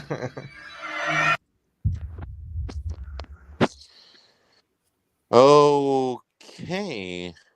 I am interested, actually. It's Is it still in the funded? crowdfunding phase, though. Okay. Yeah. Let's Super fix indie that up. Let's pimp this out, because I don't know what it is that is making me interested, but okay, yeah, there it is. All right. Mission. Time to stand for our children. If Hollywood won't fight for their voices, we will. Enough is enough. The evil that's pervaded our world is at an all-time high, and our children are the only ones that are the ones that pay the most. Getting everyday people to do something about the reality that 2 million children are trafficked every year is a daunting task, especially when our own media and entertainment industry wish to silence that truth. Hey, James. Join us in telling the riveting story that will force people and Hollywood to pay attention. This isn't a war we can afford to cower away from. This dream will come true. All right. So when 5-year-old Jamie Walker goes to local Fast Fridays motorcycle races with her older brother Ray and his friends, during the night, Jamie goes missing, never to be found. 3 years later, Ray has a dream of a security fenced warehouse where he hears the cries of children. Haunted by the dream, Ray confides in his best friend Michael. He encourages Ray to dig deeper, and soon after searching around town, Ray manages to identify the warehouse as a real place. At its door, Ray hears a human cry. When the local sheriff's department dismisses his allegations, Ray turns to his ragtag group of friends to take down trafficking in their small town. Directed by Ben Pauling and Samuel Pauling. The producers of Narnia are handling this. I'm honestly... These wow. guys. Huh. So this is not based on a true story. Yeah, no. I saw a clip earlier. It said, no, this may be a work of fiction, but it's addressing a very real problem. Yeah, I don't know about that premise though. Like trafficking in small town is a little contradictory. Most of the time, this happens in port cities. I watched an interview on Joe Rogan or something like that with a Port Authority Navy SEAL, ex-Navy SEAL. They said the only way you really see this trafficking go down is boots on the ground at these ports where you see like very suspicious activity. For Like trafficking like that, yeah, but abuses they're still the do ones that happen really in see it small the most. Like, towns that's where it's more gonna than happen people right there. realize. Because that's the one scene where they in Sound of Freedom when they're at the shipping port, they got shipped, they were on a shipping thing, and that really that kind of sounded true to what this guy was saying, and like kind of how big the industry is, because you got to be able to pay off Port Authority, you got to have a ship to put this container on, you have to have that's a lot of money. That's a lot of money to be able to do something like that. Small town, not going to happen. And back to the chat. Yeah, maybe, but it's like they said, a work of fiction. Let's see, where were we in the chat? Okay. Well, I can tell you right now, with the strike going on and stuff, we're going to see a lot more indie projects coming up. Yep. I mean, hell, I'm actually kind of interested in this movie. So there's Dreams that. are made of these. Who am I to disagree? Hey, Craig. Hey, James. Filmed at night. I saw a lot of night scenes. Thankfully, Usually guilty. I didn't do that because they don't have licenses to film at these locations, so they kind of sneak in at night to film. Hail, James Craig. And Mr. Mindflayer says it seems like an all right premise, but I can't say that I'd leap up to watch this. What was that? Stormcrow pop. Is he back in? Oh, there he is. Oh, you disgusting fucking ripple. I mean, I encourage filmmaking in general. It's just fun industry to do that stuff. James, the synopsis is guy is out with his kid sister at a game and his friends, and his kid sister goes missing. And after 3 years, he has a dream about a warehouse. And when he finds the actual building that matches the dream, he goes in looking. Human trafficking in a small town. Yeah. Why the premise of it all happened off of a dream? I don't know, but they titled the movie from that. So I would much rather if they. I wonder if this trailer is just proof of concept, not like not final. Probably, most likely not. it could be. Most likely not. This looks very rough. Like they're gonna because well, not to mention the budget they're looking for says it is. But you know, this wouldn't actually be a bad way. It felt like I don't have a problem with them shooting at these angles and stuff like that. But you know what it'll look really good in? If you got like some small scale film camera, like a handheld portable, and we're able to match the audio up with it. Like I'm talking almost like a 16 millimeter. And you're able to get decent audio. Like you have an audio system, record it all and match it all up. It actually probably look pretty darn good. Yeah, on film, less digital, more filmy. Oh, to step back to what Trippy was saying about the small town earlier, Trippy, you might be right. You're going to see the ports in big cities, but who knows? A small town and out of the way warehouse might be where some of these guys like to keep people where they're not going to get noticed in public. People walking by a busy street here yelling inside a building, somebody may eventually call the cops, say, hey, I don't know what's going on over here. But if you're in a warehouse way off in the middle of nowhere where no one's even in earshot of it, that could be where they're storing some people unwillingly. There's this hookah store, this hookah place in my neighborhood that's never occupied, and since I moved in here, it's been here. And I asked like some of the residents, like this hookah shop's been here forever. Only people that I go see in there obviously look like they're from Middle East, maybe Africa or maybe something some like Mediterranean. That. I'm just like, yeah. So how is this? If this is San Diego, you got to have a lot of money to pay the rent of this place. You got to have good business. No one goes in this place. How is this place still open? There's been another hookah place down the road that closed up, and it's now a coffee shop, and that thing's like popping. Like there's all these businesses that are really kind of hipster around here. But this one place I have a lot of suspicions about because it has to be like a money laundering or a front for something more diabolical, because there's no way that this business is still operable by having 0 patrons. Like no one's in there ever. Black markets, Cuban cigars. And to me, that's how these things work. It's always places like that. And it's not like I'm going to go in there and start asking questions. You are charged with a school zone. The whole definitely work of fiction. But, you know, depending on the story, it could be a good story. Like, you don't know who the bad guy is. Maybe that person's someone they know. Now, Ultimate Kahuna said, yep, one has to see the weirdness that happens in Oahu in Hawaii.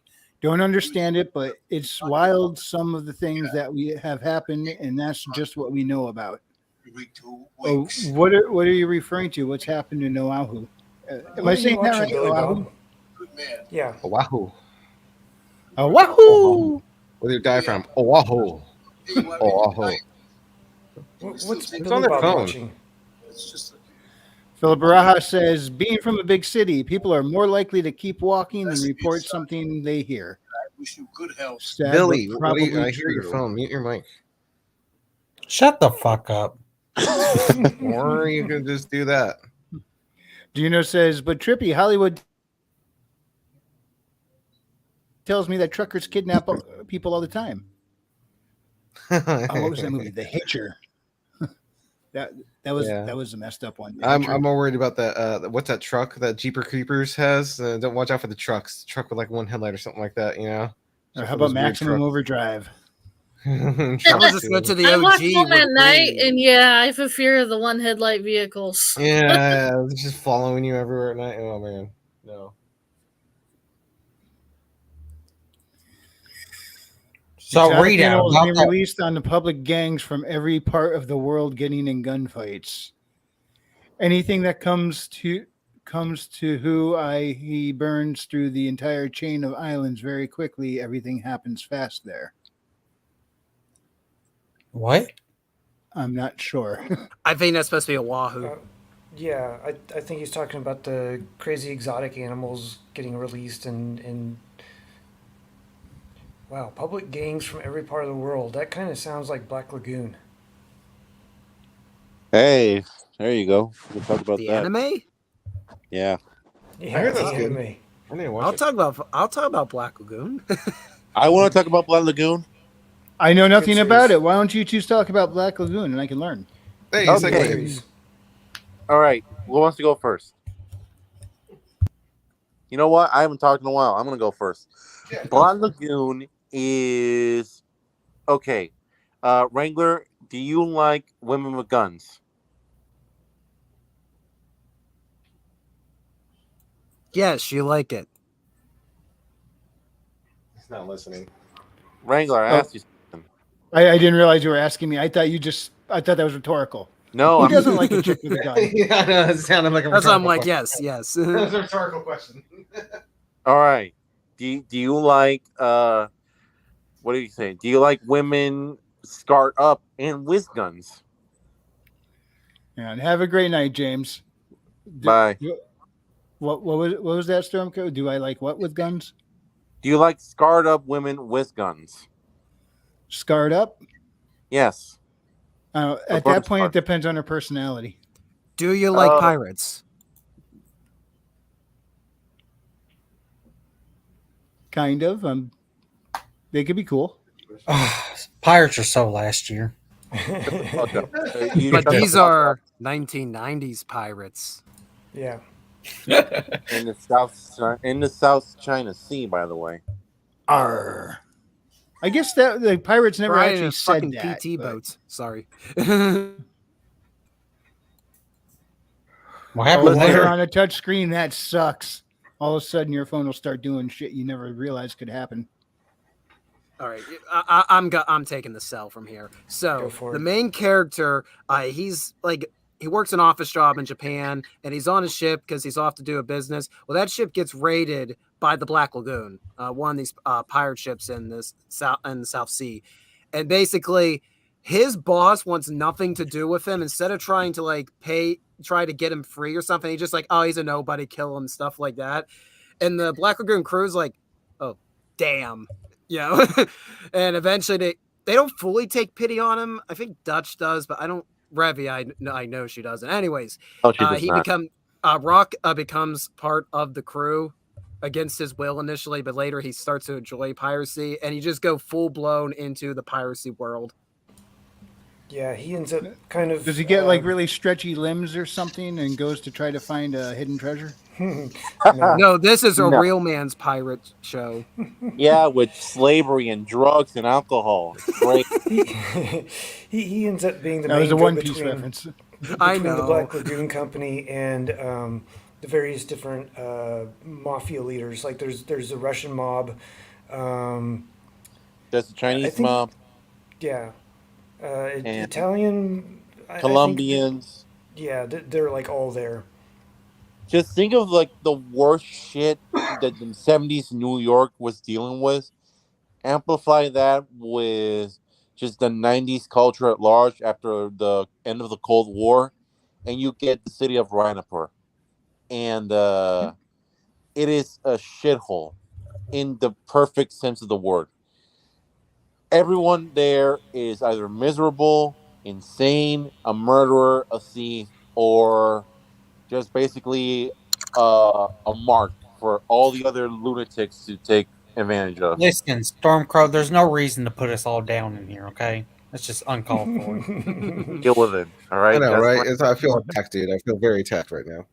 There you go. You especially want to pay attention to the girl on the bottom right there. She is a high quality woman that everyone would want to hang out with. Ain't that right, Readout? She's a very, very angry version of Misato. Yes, she is. And she is the best girl of the whole show. With the possible exception of Roberta. That's a Yeah. whole other subplot. You Like- got to go down the rabbit hole. The look the guy to the left of her is giving. The other guy's like I don't want to be here. Guy above's like more Rock. interested in That's cigarette. Rock. That's Rock. What is Well, up he with this smells character something. with this reaction? I also like the Church of oh gosh, what is it? Basically, they're a Rip-Off gun smuggling Church. ring. It's called Yeah, the the Rip-Off Rip-Off. Church. Yeah, they're a gun smuggling ring. And they ride in an effing PT boat. And yes, that is required. Tell to say Guilty that. Gearhead what the name of the anime is. Black Oh, it's Black Lagoon. Watch And it. I also Watch- and I also agree with what the Ultimate Kahuna just said, that the show starts off strong. It does have portions later on that can get a little dicey. The plot definitely slows down. You either love it or hate it. You stay for the characters. You stay for the characters. And boy, the main quartet is just fantastic. What is it like Berserk? There's like volumes of him just on the ocean. No, it's worse than that. The problem with The the boat. series, The- and this the is effing the boat. biggest problem that I always give with masterpieces shows like this, they don't have a fucking ending. The problem with Black Lagoon is that it's really, really good. It's building up to something amazing, but it just goes on a hiatus every fucking 10 years. Like the author has not finished it. And, it's kind of a problem because everything that it's setting up for probably some of the most insane, like heart-rending shit that you can imagine. But then it just, oh well, some life issues is happening. Oh well, I'm feeling really sick. Oh well, something's going on with my family. Oh well, this, and this. It's the same problem that Berserk. Hunter This x is a lot. Hunter- This is with a lot of manga in Isn't the general. writer dead? That's on the manga. Well, but Berserk, the, yeah. The Yeah. anime, I I think, can't only believe he's has dead. 2 sessions. I think the anime only has 2 seasons. And, Yeah. Is Roberta's Blood Trail season 2, or is that like a separate? I forget if that was a season 2 or was that the OVA? I think that's I think like a season 3 or something. It's like a 4-part. Okay, it's a separate from the main series then. It's an extension. So what's the time period this show? That looks like modern times, is it? Yeah, it's the Yeah. 1990s. 90s. Literally- It was until made in the Lost- mid 2000s, but it's set in the 1990s in the South China Sea. Or is it? Yeah. Yeah, South China Hotel- Sea. Hotel Moscow is led by some Russian commander of the Russian military, and all of her gangsters are like ex-Russian military. Also, imagine if the Illinois Nazis from Blues Brothers got a navy. It's In the Navy. it's an amazing show. Everyone should watch it. But fair warning though, it is not for the faint of heart. No. If you're expecting you're going to come in, oh, this is going to be another cruise series like This Cowboy is gonna be Cowboy Outlaw Bebop. Star. No. No. No. This goes hard. All she does is drink Bacardi and kick heavy. Siri's ass. And that was her last cup.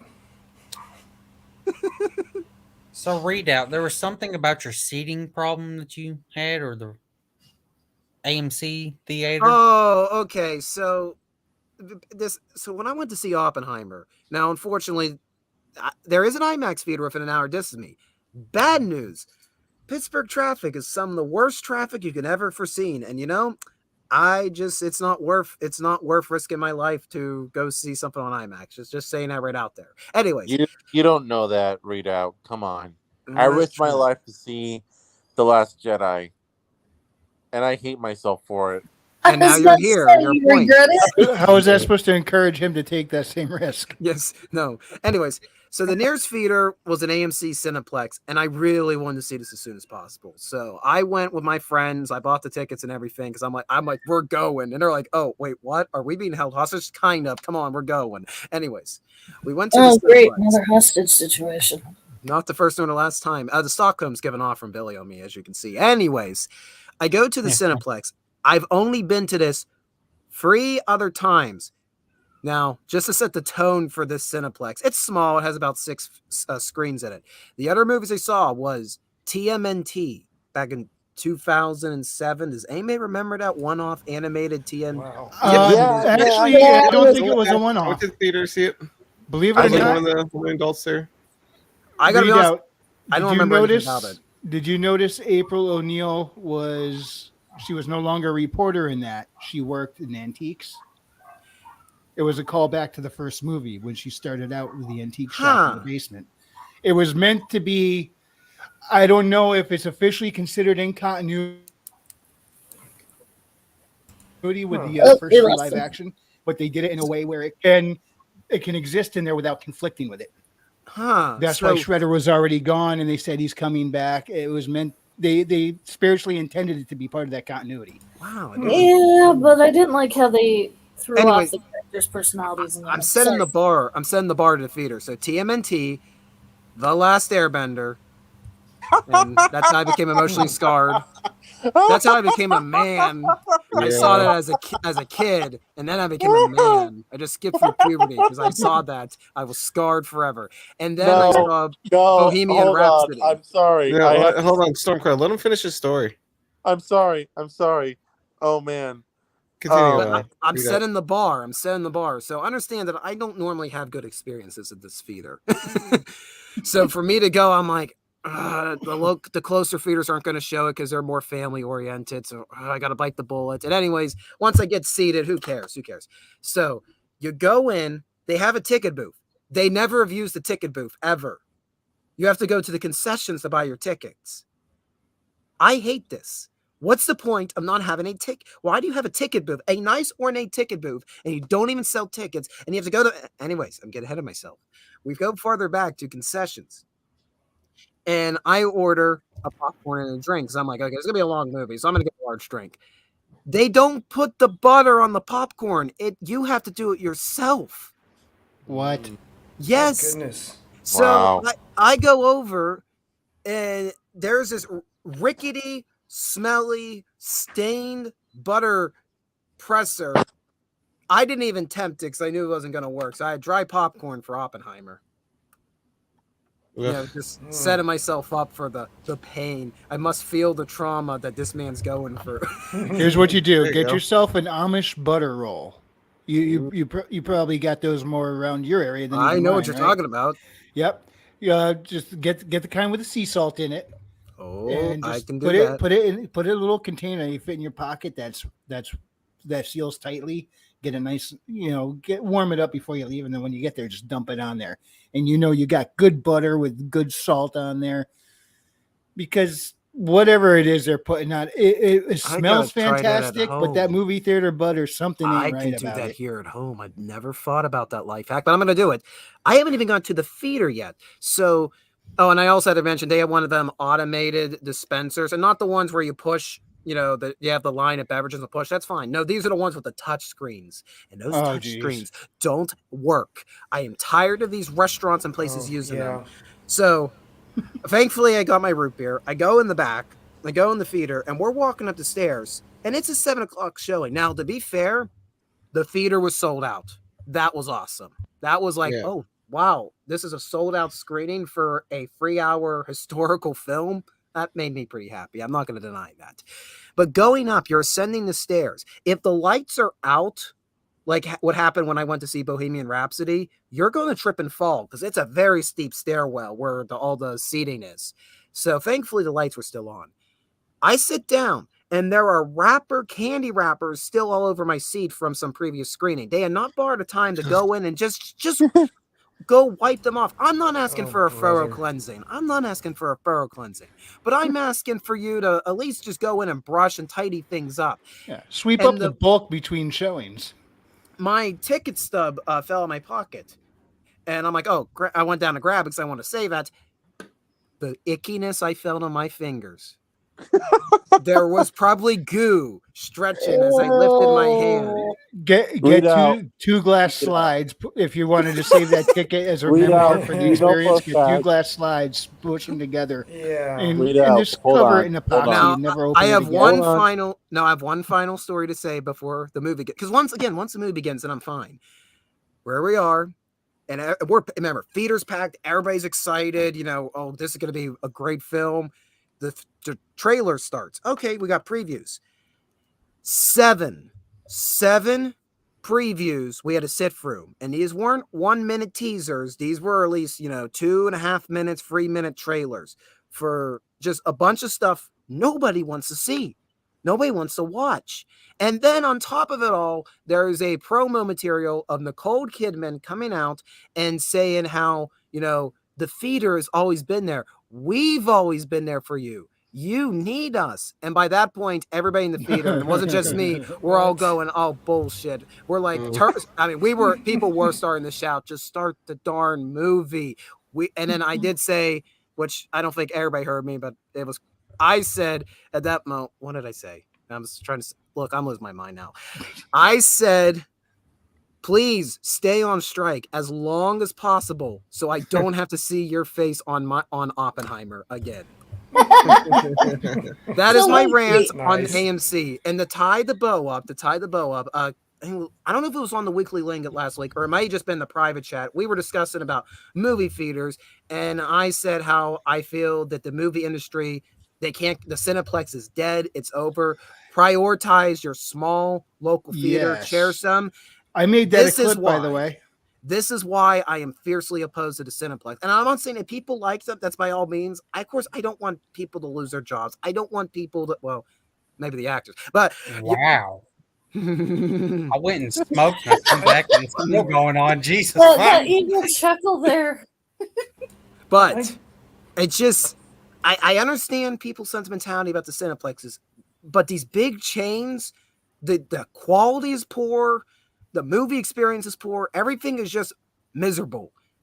If you want me to pay money, I don't. This is what keeps me from going to the theaters. You've never been to a Cinépolis or the Lot or like one of these luxury movie theaters where it's all there's a bar and there's food that comes to you in the theater. That's a luxury lazy boy chair that goes back. Well, no, I've yet not on like a big scale, small scale. Yes, small private theater. See, I grew up in Kansas City, and that was a home of AMC theaters, and the AMC theaters were the place to go, at least in my teenage years, and they were great. But now I've been to some of the AMC theaters, not in Kansas City or since they were bought by the foreign entity and stuff, and they're just not the same. And like I said, the only reason I went was because I have three great local theaters. Plus, we have some drive-ins still left in the area that are also great. The problem is, and I understand why they do this, some of these only have one screen. They want to get as much bank as they possible per screening, so they get the most family-oriented film so they can make the most money. I get that. Mm-hmm. Most part is not a problem. But then there's cases like this where it's like, I got to bite the bullet. And every time I bite the bullet, I regret it. All right, I'm finished. All right. I'm more concerned about the fact that you went and saw The Last Airbender, my man. What was that like? I didn't know better. I was a kid. I knew better. I saw the series, and my mom and I went to see it. All right. To be fair, it was a good time with my mom. Every time I go to a movie theater with her, it's always good. But the problem is that I hated it, but my mom loves it. Oh no, but she doesn't know. She didn't get to see the series. Right. I try to get her to watch it. Yeah. He's like, it's too cartoony. I'd rather watch the live action movie. Show your mom here's this trick, Stormcrow. Do these reaction videos. Show your mom like the reaction videos to like Iroh crying over his son or Jet, dying and like all this shit, all the like adult things that happen there. Yeah. It's just a kid's show. Yeah. She is still waiting for the sequel to The Last Airbender, by the way. Aren't Well- they? They're doing a new one actually, aren't they? Because they have Avatar Studios. Well, I saw the movie Last Airbender in theaters, and I mean not in theaters. I saw when it came to video, but I saw that one.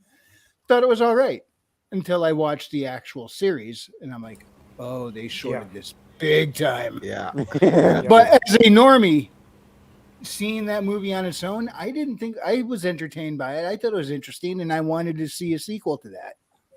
I didn't realize how much I was missing until I went and watched this actual seasons, and I'm like, oh. He tried, but did he miss the mark?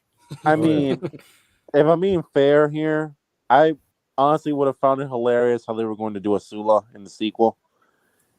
Like how they were going to butcher her, How the heck do you do that? How the heck do you adapt that to live action?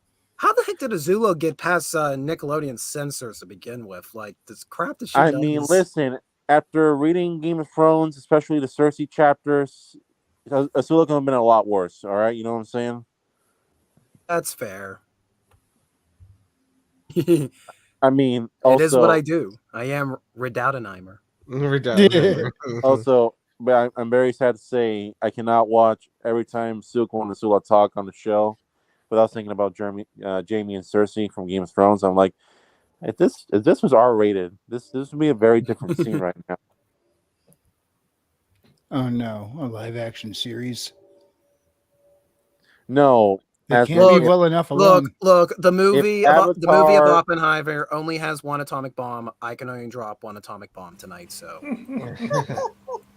I'm trying to drop any atomic bombs, but I can't because I don't want to get Wrangler canceled here. Well, I got one more bomb to drop. It is not atomic, but it's got a little bit of punch to it. Let's see, where is it? Boom. Oh, why am I not? An article. Netflix and Amazon refused to stream Sound of Freedom. Before it went into theaters, they were both given the option to stream it, and they both rejected it. And more money for Angel This Studios. is too bad. Netflix could have used that as a great way to try and seek redemption after the whole Cuties debacle. Yeah. Dude, I would have. By the way, is that still on Netflix?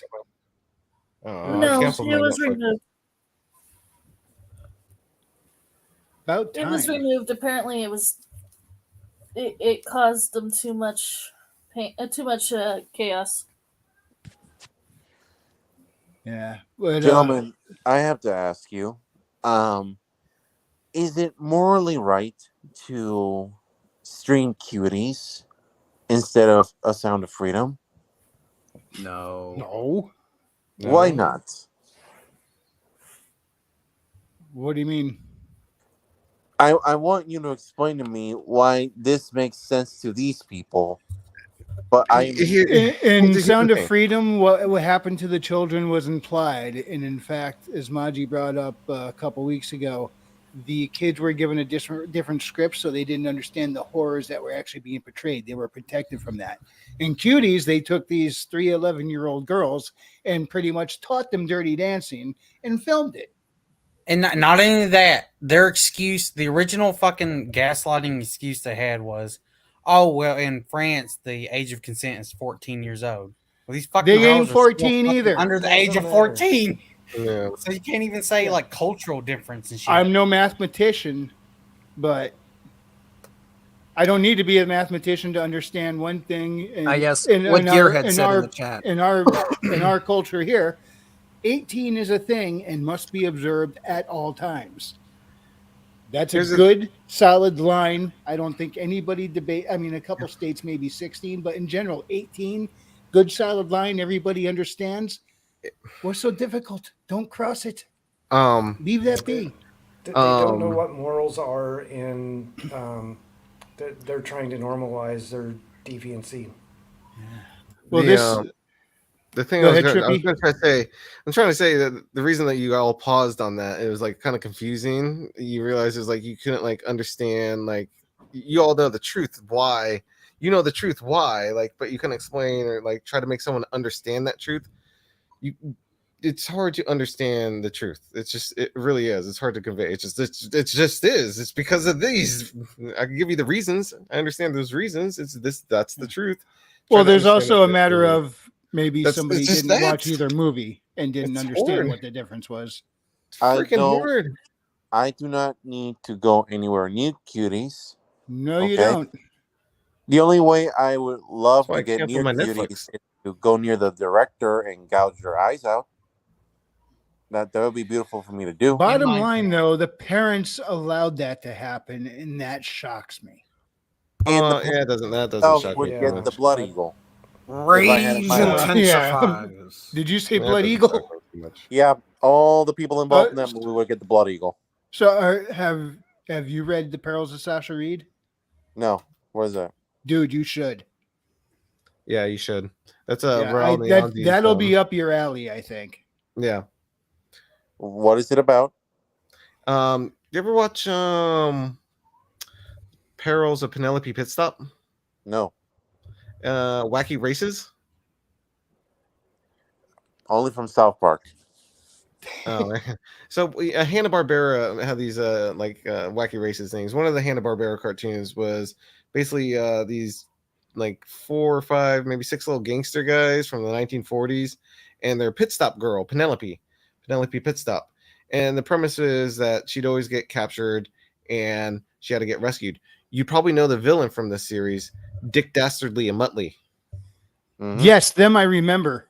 Mm-hmm. Yep. This is one of the more you probably remember the villains more because they stand out a little bit more in this series. But Penelope He Pitstop, sounded a lot like Gargamel. yeah, and Muttley and I mean, come on, that laugh. Yep. It's classic, right? So,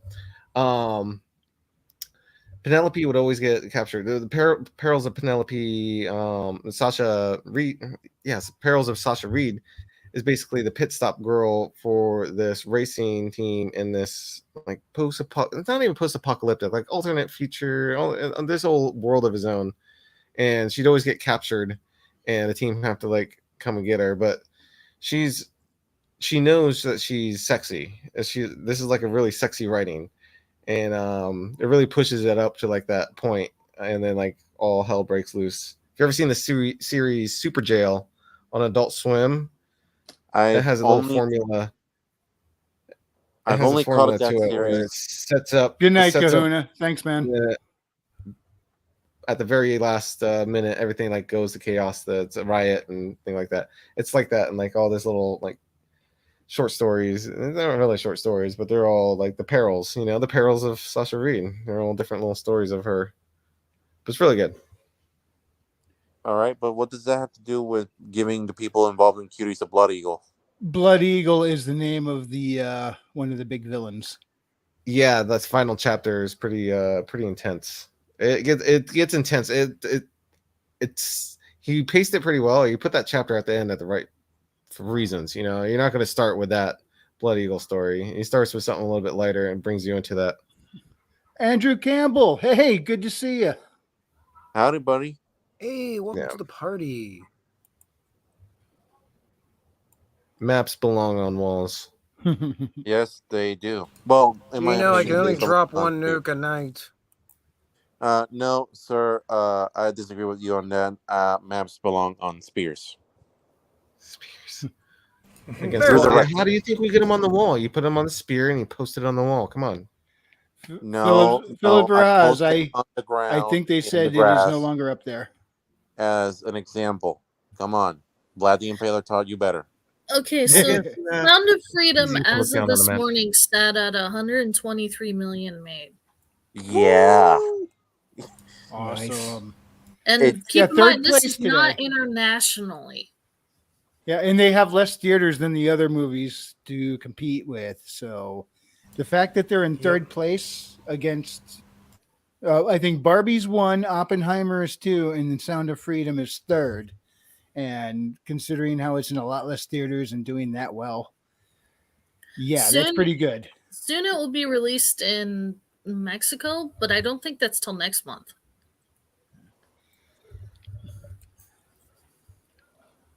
I could be wrong on that, but they're trying to get it internationally released. Yeah, I'm hoping that's the inevitability.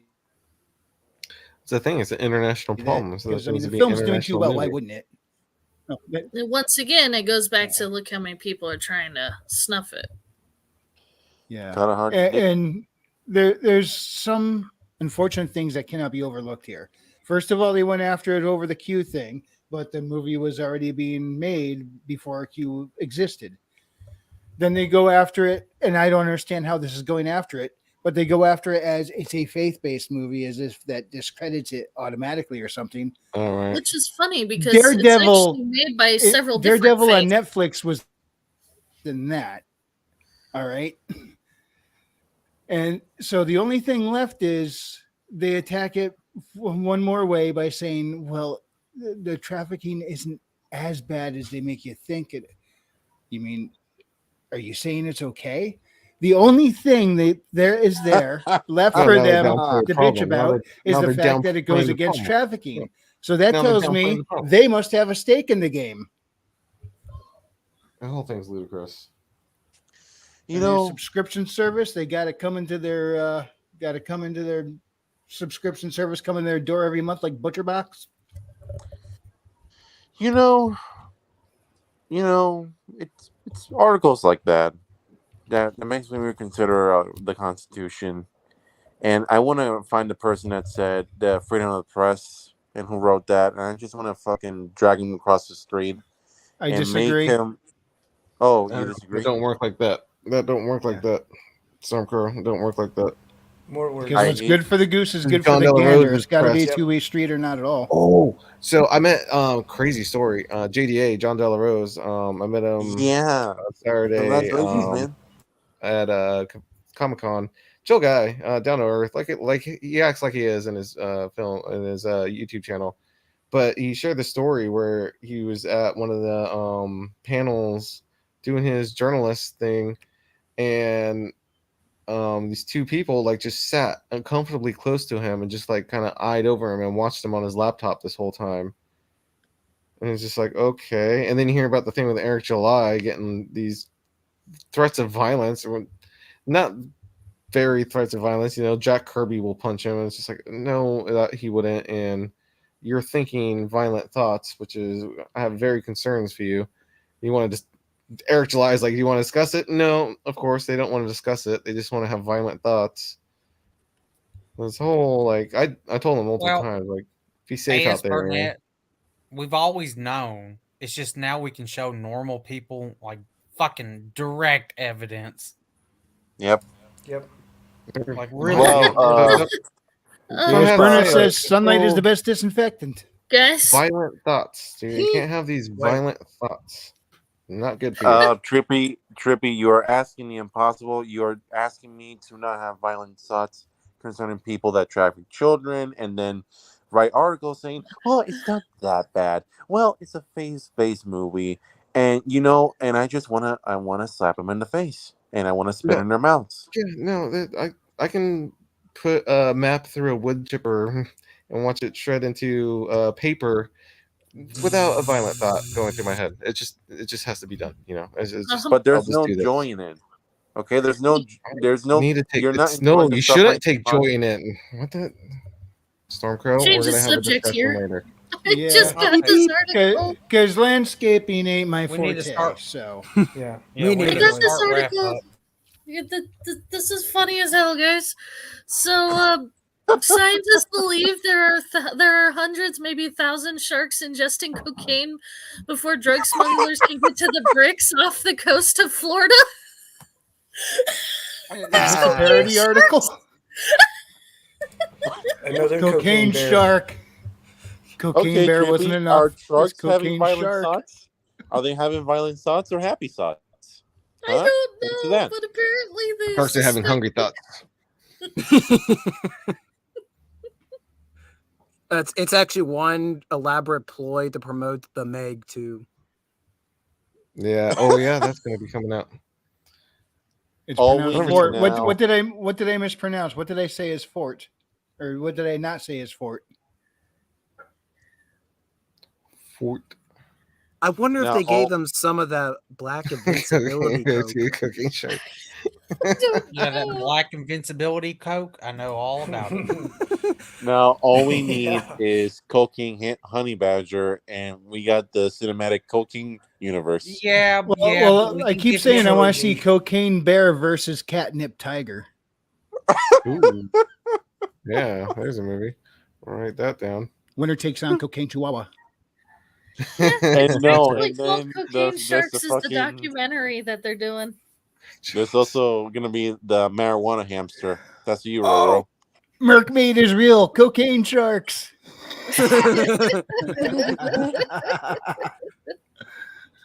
Joke's on you. Merkmaid's actually the new biopic coming out next summer. Man, I'm so sad that Megram did not bag That's the me best on comment of the Black. night, I think. Yes. Yes. The Sacre Bleu one was also pretty good. Oh, it's not Forte. The correct pronunciation is Fort, even though it's spelled Forte.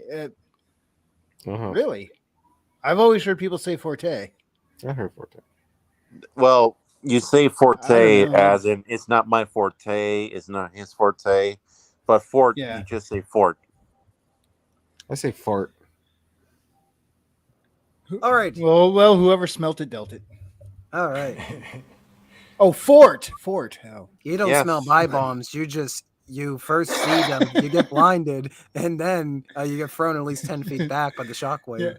Yeah. Well, it burned your nose hairs for a different reason. But we're gonna wrap this up for the night. It's been 2 hours, and I don't think we're topping. Where was it? We're not topping. No, not that one. This one. Merkmaid is real. Cocaine Sharks. You take home We're the not topping bronze that one. plaque that you can mount on your wall, Gearhead. You have the comment of the night. Hopefully, Angel Dust never gets into the food chain. Oh what god. was the other? What was it also called? PCP, I think. They referenced that in the first Terminator movie when he punched out the windshield. I mean, Rita, it's already too late. We got a freaking hamster here that's just done all the LSD and marijuana already, so he just needs to find himself a freaking weasel in the pyramid. Yeah, community. Trippy, ease off on the cannabis there, dude. Leave some for me. It's already too late, man. He smoked it all. Man. I have no idea what's going on right now. I need everyone. We need to get Neutron War to draw Roro smoking a joint. Okay, please. We need him to smoke a joint while writing poetry and wearing minister robes. Why minister robes? Well, Trippy, it's a minister apparently. No, he's a shaman. No, I'm an ordained He's minister. the fortune I'm a legit 20 ordained teller. minister. No, I'm a legit Oh, ordained that's minister. right. That's right. I forgot. Who also occasionally teams up with Maji to do Swahili dances to keep me from dying on top of Mount St. Helens. Yep. Hey, it worked, didn't it? It's It worked worked. multiple times. Yeah, add it to my resume. We got lore here, people. Lore that no one will ever know. All right. All well, right, so if we're you're going all- to do some parting plugs. And It's time to Stormcrow, shill. we're going to start with you tonight. Oh, What would you like to shill? Shill. All right. Chill. Well, I am very, very, very ashamed of myself for saying that I do not have anything of my own to shill. I'm very sorry, but I can shill other Nice people's shill. works because they That deserve works. more love than me. I will shill right now Kitsun Chia's Indiegogo campaign for the remaining series that he's finishing up called the Swordbreaker Saga. It is an amazing story full of philosophy, kung fu, and cyberpunk. That's his forte, Wrangler. That's how you say it. And please, I have retweeted it multiple times on my Twitter. If you all follow me, you understand that you need to give that man all the love and attention he deserves. And now that you're all here, I want to take the time to shell out Galaxy's Edge by James Alonspach and Nick Cole. Not the Star Wars Galaxy's Edge, the real one. If you guys love military action, with characters that are actually compelling and likable, and not have the message infesting everything around it. Please, please give that series a watch. It's on audiobook. It has 2 seasons, 14 books. I read all of them. I have consumed everything these guys are doing. They are amazing. And hopefully one day, once Mind Flayer and I get the system going for what we want to do in our campaign, you guys will be there to see us go completely insane. And, hopefully when I go full retard, it will be hilarious. See, you're all already laughing. You better hurry up Good. because I'm going to beat you there. Oh, you think you're gonna beat me on being full retard on a campaign? Race is on. The retard race. Listen, his character done tried putting a fucking rock in a stanky ass box and passing it off. It got him into a highly secured building, did it not? Sir, because the dude was retarded. It worked. Sir, that was helpful, yes. You guys didn't just write an entire novel based off a damn meme. Sir, I'm not the one that Give me time. read My Immortal and made it into an audiobook, okay? We're not done yet. Thank you very much. All right, Maji. We've only just No, begun. I'm not done. And understand, once that is done, the first thing my character will do is make a tampon bomb. Well, speaking of tampons, Maji. Hey! You asshole! I don't know how I feel about that. No, that's not where they go. Yeah, it works, for him it is. I'm gonna say that was a good segue. Oh, by the way, Gino, I All right, agree with Margie. you on that one. That it nails on a chalkboard to me. Anyway, so I'm happy I broke you, Wrangler. as Guilty Gearhead or Andrew Kimball, Guilty Gearhead 2, just said Anvil 2 is officially launching. I don't know if you saw my thingy earlier. Richard did have a live stream. Please stop by IronAge's YouTube channel. Check it out. He's got a lot of cool stuff going on, a lot of prompts, but I'm excited for Anvil 2. First one's coming in the mail any moment. He had to deal with some problems, but I think they've already shipped a lot of them, haven't they? Yeah. I'm not an official spokesperson. In fact, he probably doesn't even know I do this, but I don't care. I'd like to see more IronAge media stuff coming out. So check him out. Speaking of checking someone out, Trippy. Don't check me out. What are you checking out on me? Your Substack. Oh, yeah, that's right. Sorry, my mind went into the gutter for a second there. I am an IronAge booty daddy after all, so I don't know if you want to check out my Iron Booty. Yeah, but you're not the booty daddy. No, there's a lot of Iron Booties on Gilded, so Gilded's a good place. There's still the Gilded. Too bad I don't have a little link for it. Wrangler, if you could post a link for Gilded, I don't know. But my stuff is at trippysoul.substack.com, where I do poetry. And I haven't added anything in a while because life's been, tripping me out.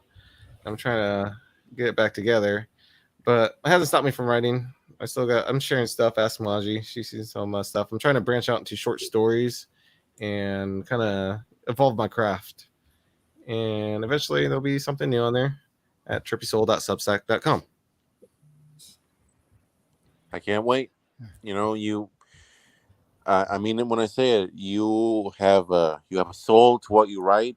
From what I read, you are helping me out immensely whenever we get to talk about prose and poetry and all that. And once you do start doing short stories, the minute you start telling them, you got me as a buyer. Thank you. No, that's why I'm here. That inspires me to keep doing what I'm doing too. Thank you. So now Redoubtenhammer. Redoubtenheimer. Yeah, get it right. Redoubtenheimer. Put some respect on that Heim. Redoubtenheimer. Go eat it. Heimer. Oppenheimer. So, 2 channels for me. The main one is Readout Productions, where we live, explore, and preserve history one video at a time. AKA, you get to watch me stumble through lines, stumble over literal rocks as I'm retracing history. It is fantastic. Be sure to subscribe to Readout Productions. I'm pretty positive this God Otter damn has it, Otter. subscribed. If not, I'm going to tell him to subscribe now. Oh, So, now you show up. Listen, Hey he's- everyone, how's he's- it going? How's it he's going? here. Hold up. He's here in perfect time. The perfect time. Hold up. This is perfect. We now have all the live readers from My Immortal for the shill for Readout's second channel. So, if you want to go to the second Hey, channel, Rita, you and I I listen to put me talk Iron about Age's pop newest culture. stream in the private chat for you. So Her name cool. is Zenobi, okay? Not Mary So- Sue. You subscribe to the other channel, the Heterochromedia Podcast, where normally I compare and match make the oddest double features. That's about to change here in a heartbeat. Myself, the Lord Otter, Maji, Trippy, we're all taken hostage by a certain Mogwai, who may or may not be in this chat. When did Trippy get Taken to his, well, he's in. I'm gonna be spirit. watching He's in it. spirit. I'm already hooked on it. Like I'm waiting for this thing to finish. hooked because I'm on it, the so I haven't first seen one it. to watch it. We're chained in the basement of a Mogwai, and we're forced to read the most infamous of fanfics. I just I want to love be it. free. Are you Must guys hear. centipede together? Are you guys Must be centipede witness. together? What? Are you centipede together? No, thankfully not. Oh, That will be if we do not get the finale done. So subscribe to the Heterochromedia Podcast if you want to listen to the four of us suffer greatly. yes, yes. All right, definitely. Lindsay gets Before I move on subscribers, to right? Raven- Yeah, before I move on to Raven, let's get Lord Otter, then we get Raven. Yeah, Uh, Otter, you missed the stream, dude. You I had dropped a me here. literal bomb, just like Nolan did. Yep, I'm missing everything tonight. Well, so I have my blog page where I normally do reviews, articles, and the occasional short story. That is Downstream Pulp at Substack. I'm also nearing the completion of my first novel, which I'm hoping to share more about very, very soon. Oh yeah. Yeah, there you go. Raven. Next time, show up. For fuck's I mean, sake, better you late had me than here. never. Better late than never. Exactly. No, I wanted you here in the beginning. You're making me sad. Damn. Yes, but it was worth it because we had somebody who was part of it rush in. It was all planned to be. I had to ad lib. I totally was ad libbing because I knew Otter was going to come in. Okay, Gino. Okay, you know what? Forget it. Raven, what? You got some plugs? I heard there's a bunch of stuff coming out for Ripaverse soon, so go check that out. Okay. Billy, you got something to say? I'm gonna kick you in your fucking balls, bitch. There you go. All right, Yeah. check out Lord Calling out the Otter's plugs is channel. Billy's job. Yeah, check out Lord Otter's channel because we're having to soon having the Cyberpunk upload it to it. All right. In That's fact, right. I'm gonna go get go the fuck yourself, link for fuck that yourself, right Billy. now. Bye. Kaplaw, kaplaw, kaplaw, kaplaw, kaplaw, kaplaw, kaplaw, kaplaw, kaplaw, kaplaw. Fucking hurry up. Kaplaw, kaplaw, kaplaw, kaplaw, kaplaw. I never asked for searching. this.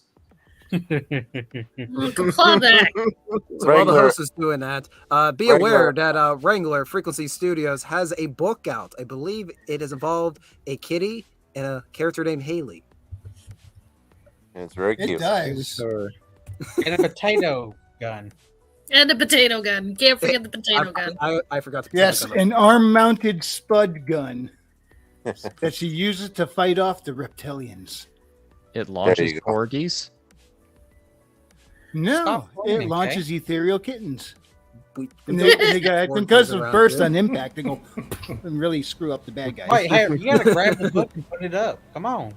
Well, it's in the back. I'm it's looking behind for it. I'm looking for Otter's, looking for the link to Otter's channel. God damn it, Otter. It's utterly delicious. Look, he's mentally It broken. really is. Okay, he can't function right now. He's taken too much. He's looked too far into the sun, and by the sun, I mean my immortal. Oh, it's been a very long Listen, day. he's our We go. main narrator, so he gets There the it is. brunt of the dialogue.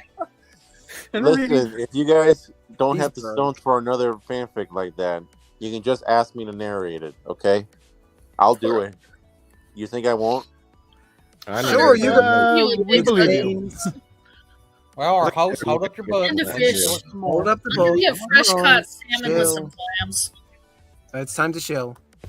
All right, Haley Star Bad Kitty, a low fantasy sci-fi adventure. It's meant for all ages, kept clean so the little ones can do it too, and it's a good time. Haley has to go take on some extra universal baddies as they try and take over her town and replace everybody with strange copies, shells that they project their consciousness into. And she's got to find out where they are, how they're doing it, and what the heck is going on as she tries to escape an underground facility. The link is in the description below. I think everything that has been mentioned for the plugs is, I think I have all the links down there. Why is this not changing? There we go. So, yeah, so hop down description. You should find links to everyone's work. Except, Billy, there is nothing in particular that we have linked down there. I've asked you before. Is there something you want as a regular, standing link to be in the description for these? One word. Not fucking really. Lord Not Otter's 3 channel. words. I just shared the link. Yeah, Lord Otter's channel. That's what I do. God damn, I need to get my YouTube channel sorted out.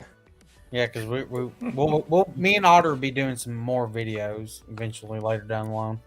Awesome. God help you, Otter. If And yeah, when you do that, let me know so I can post the links in the community tab and people can see that it's going on.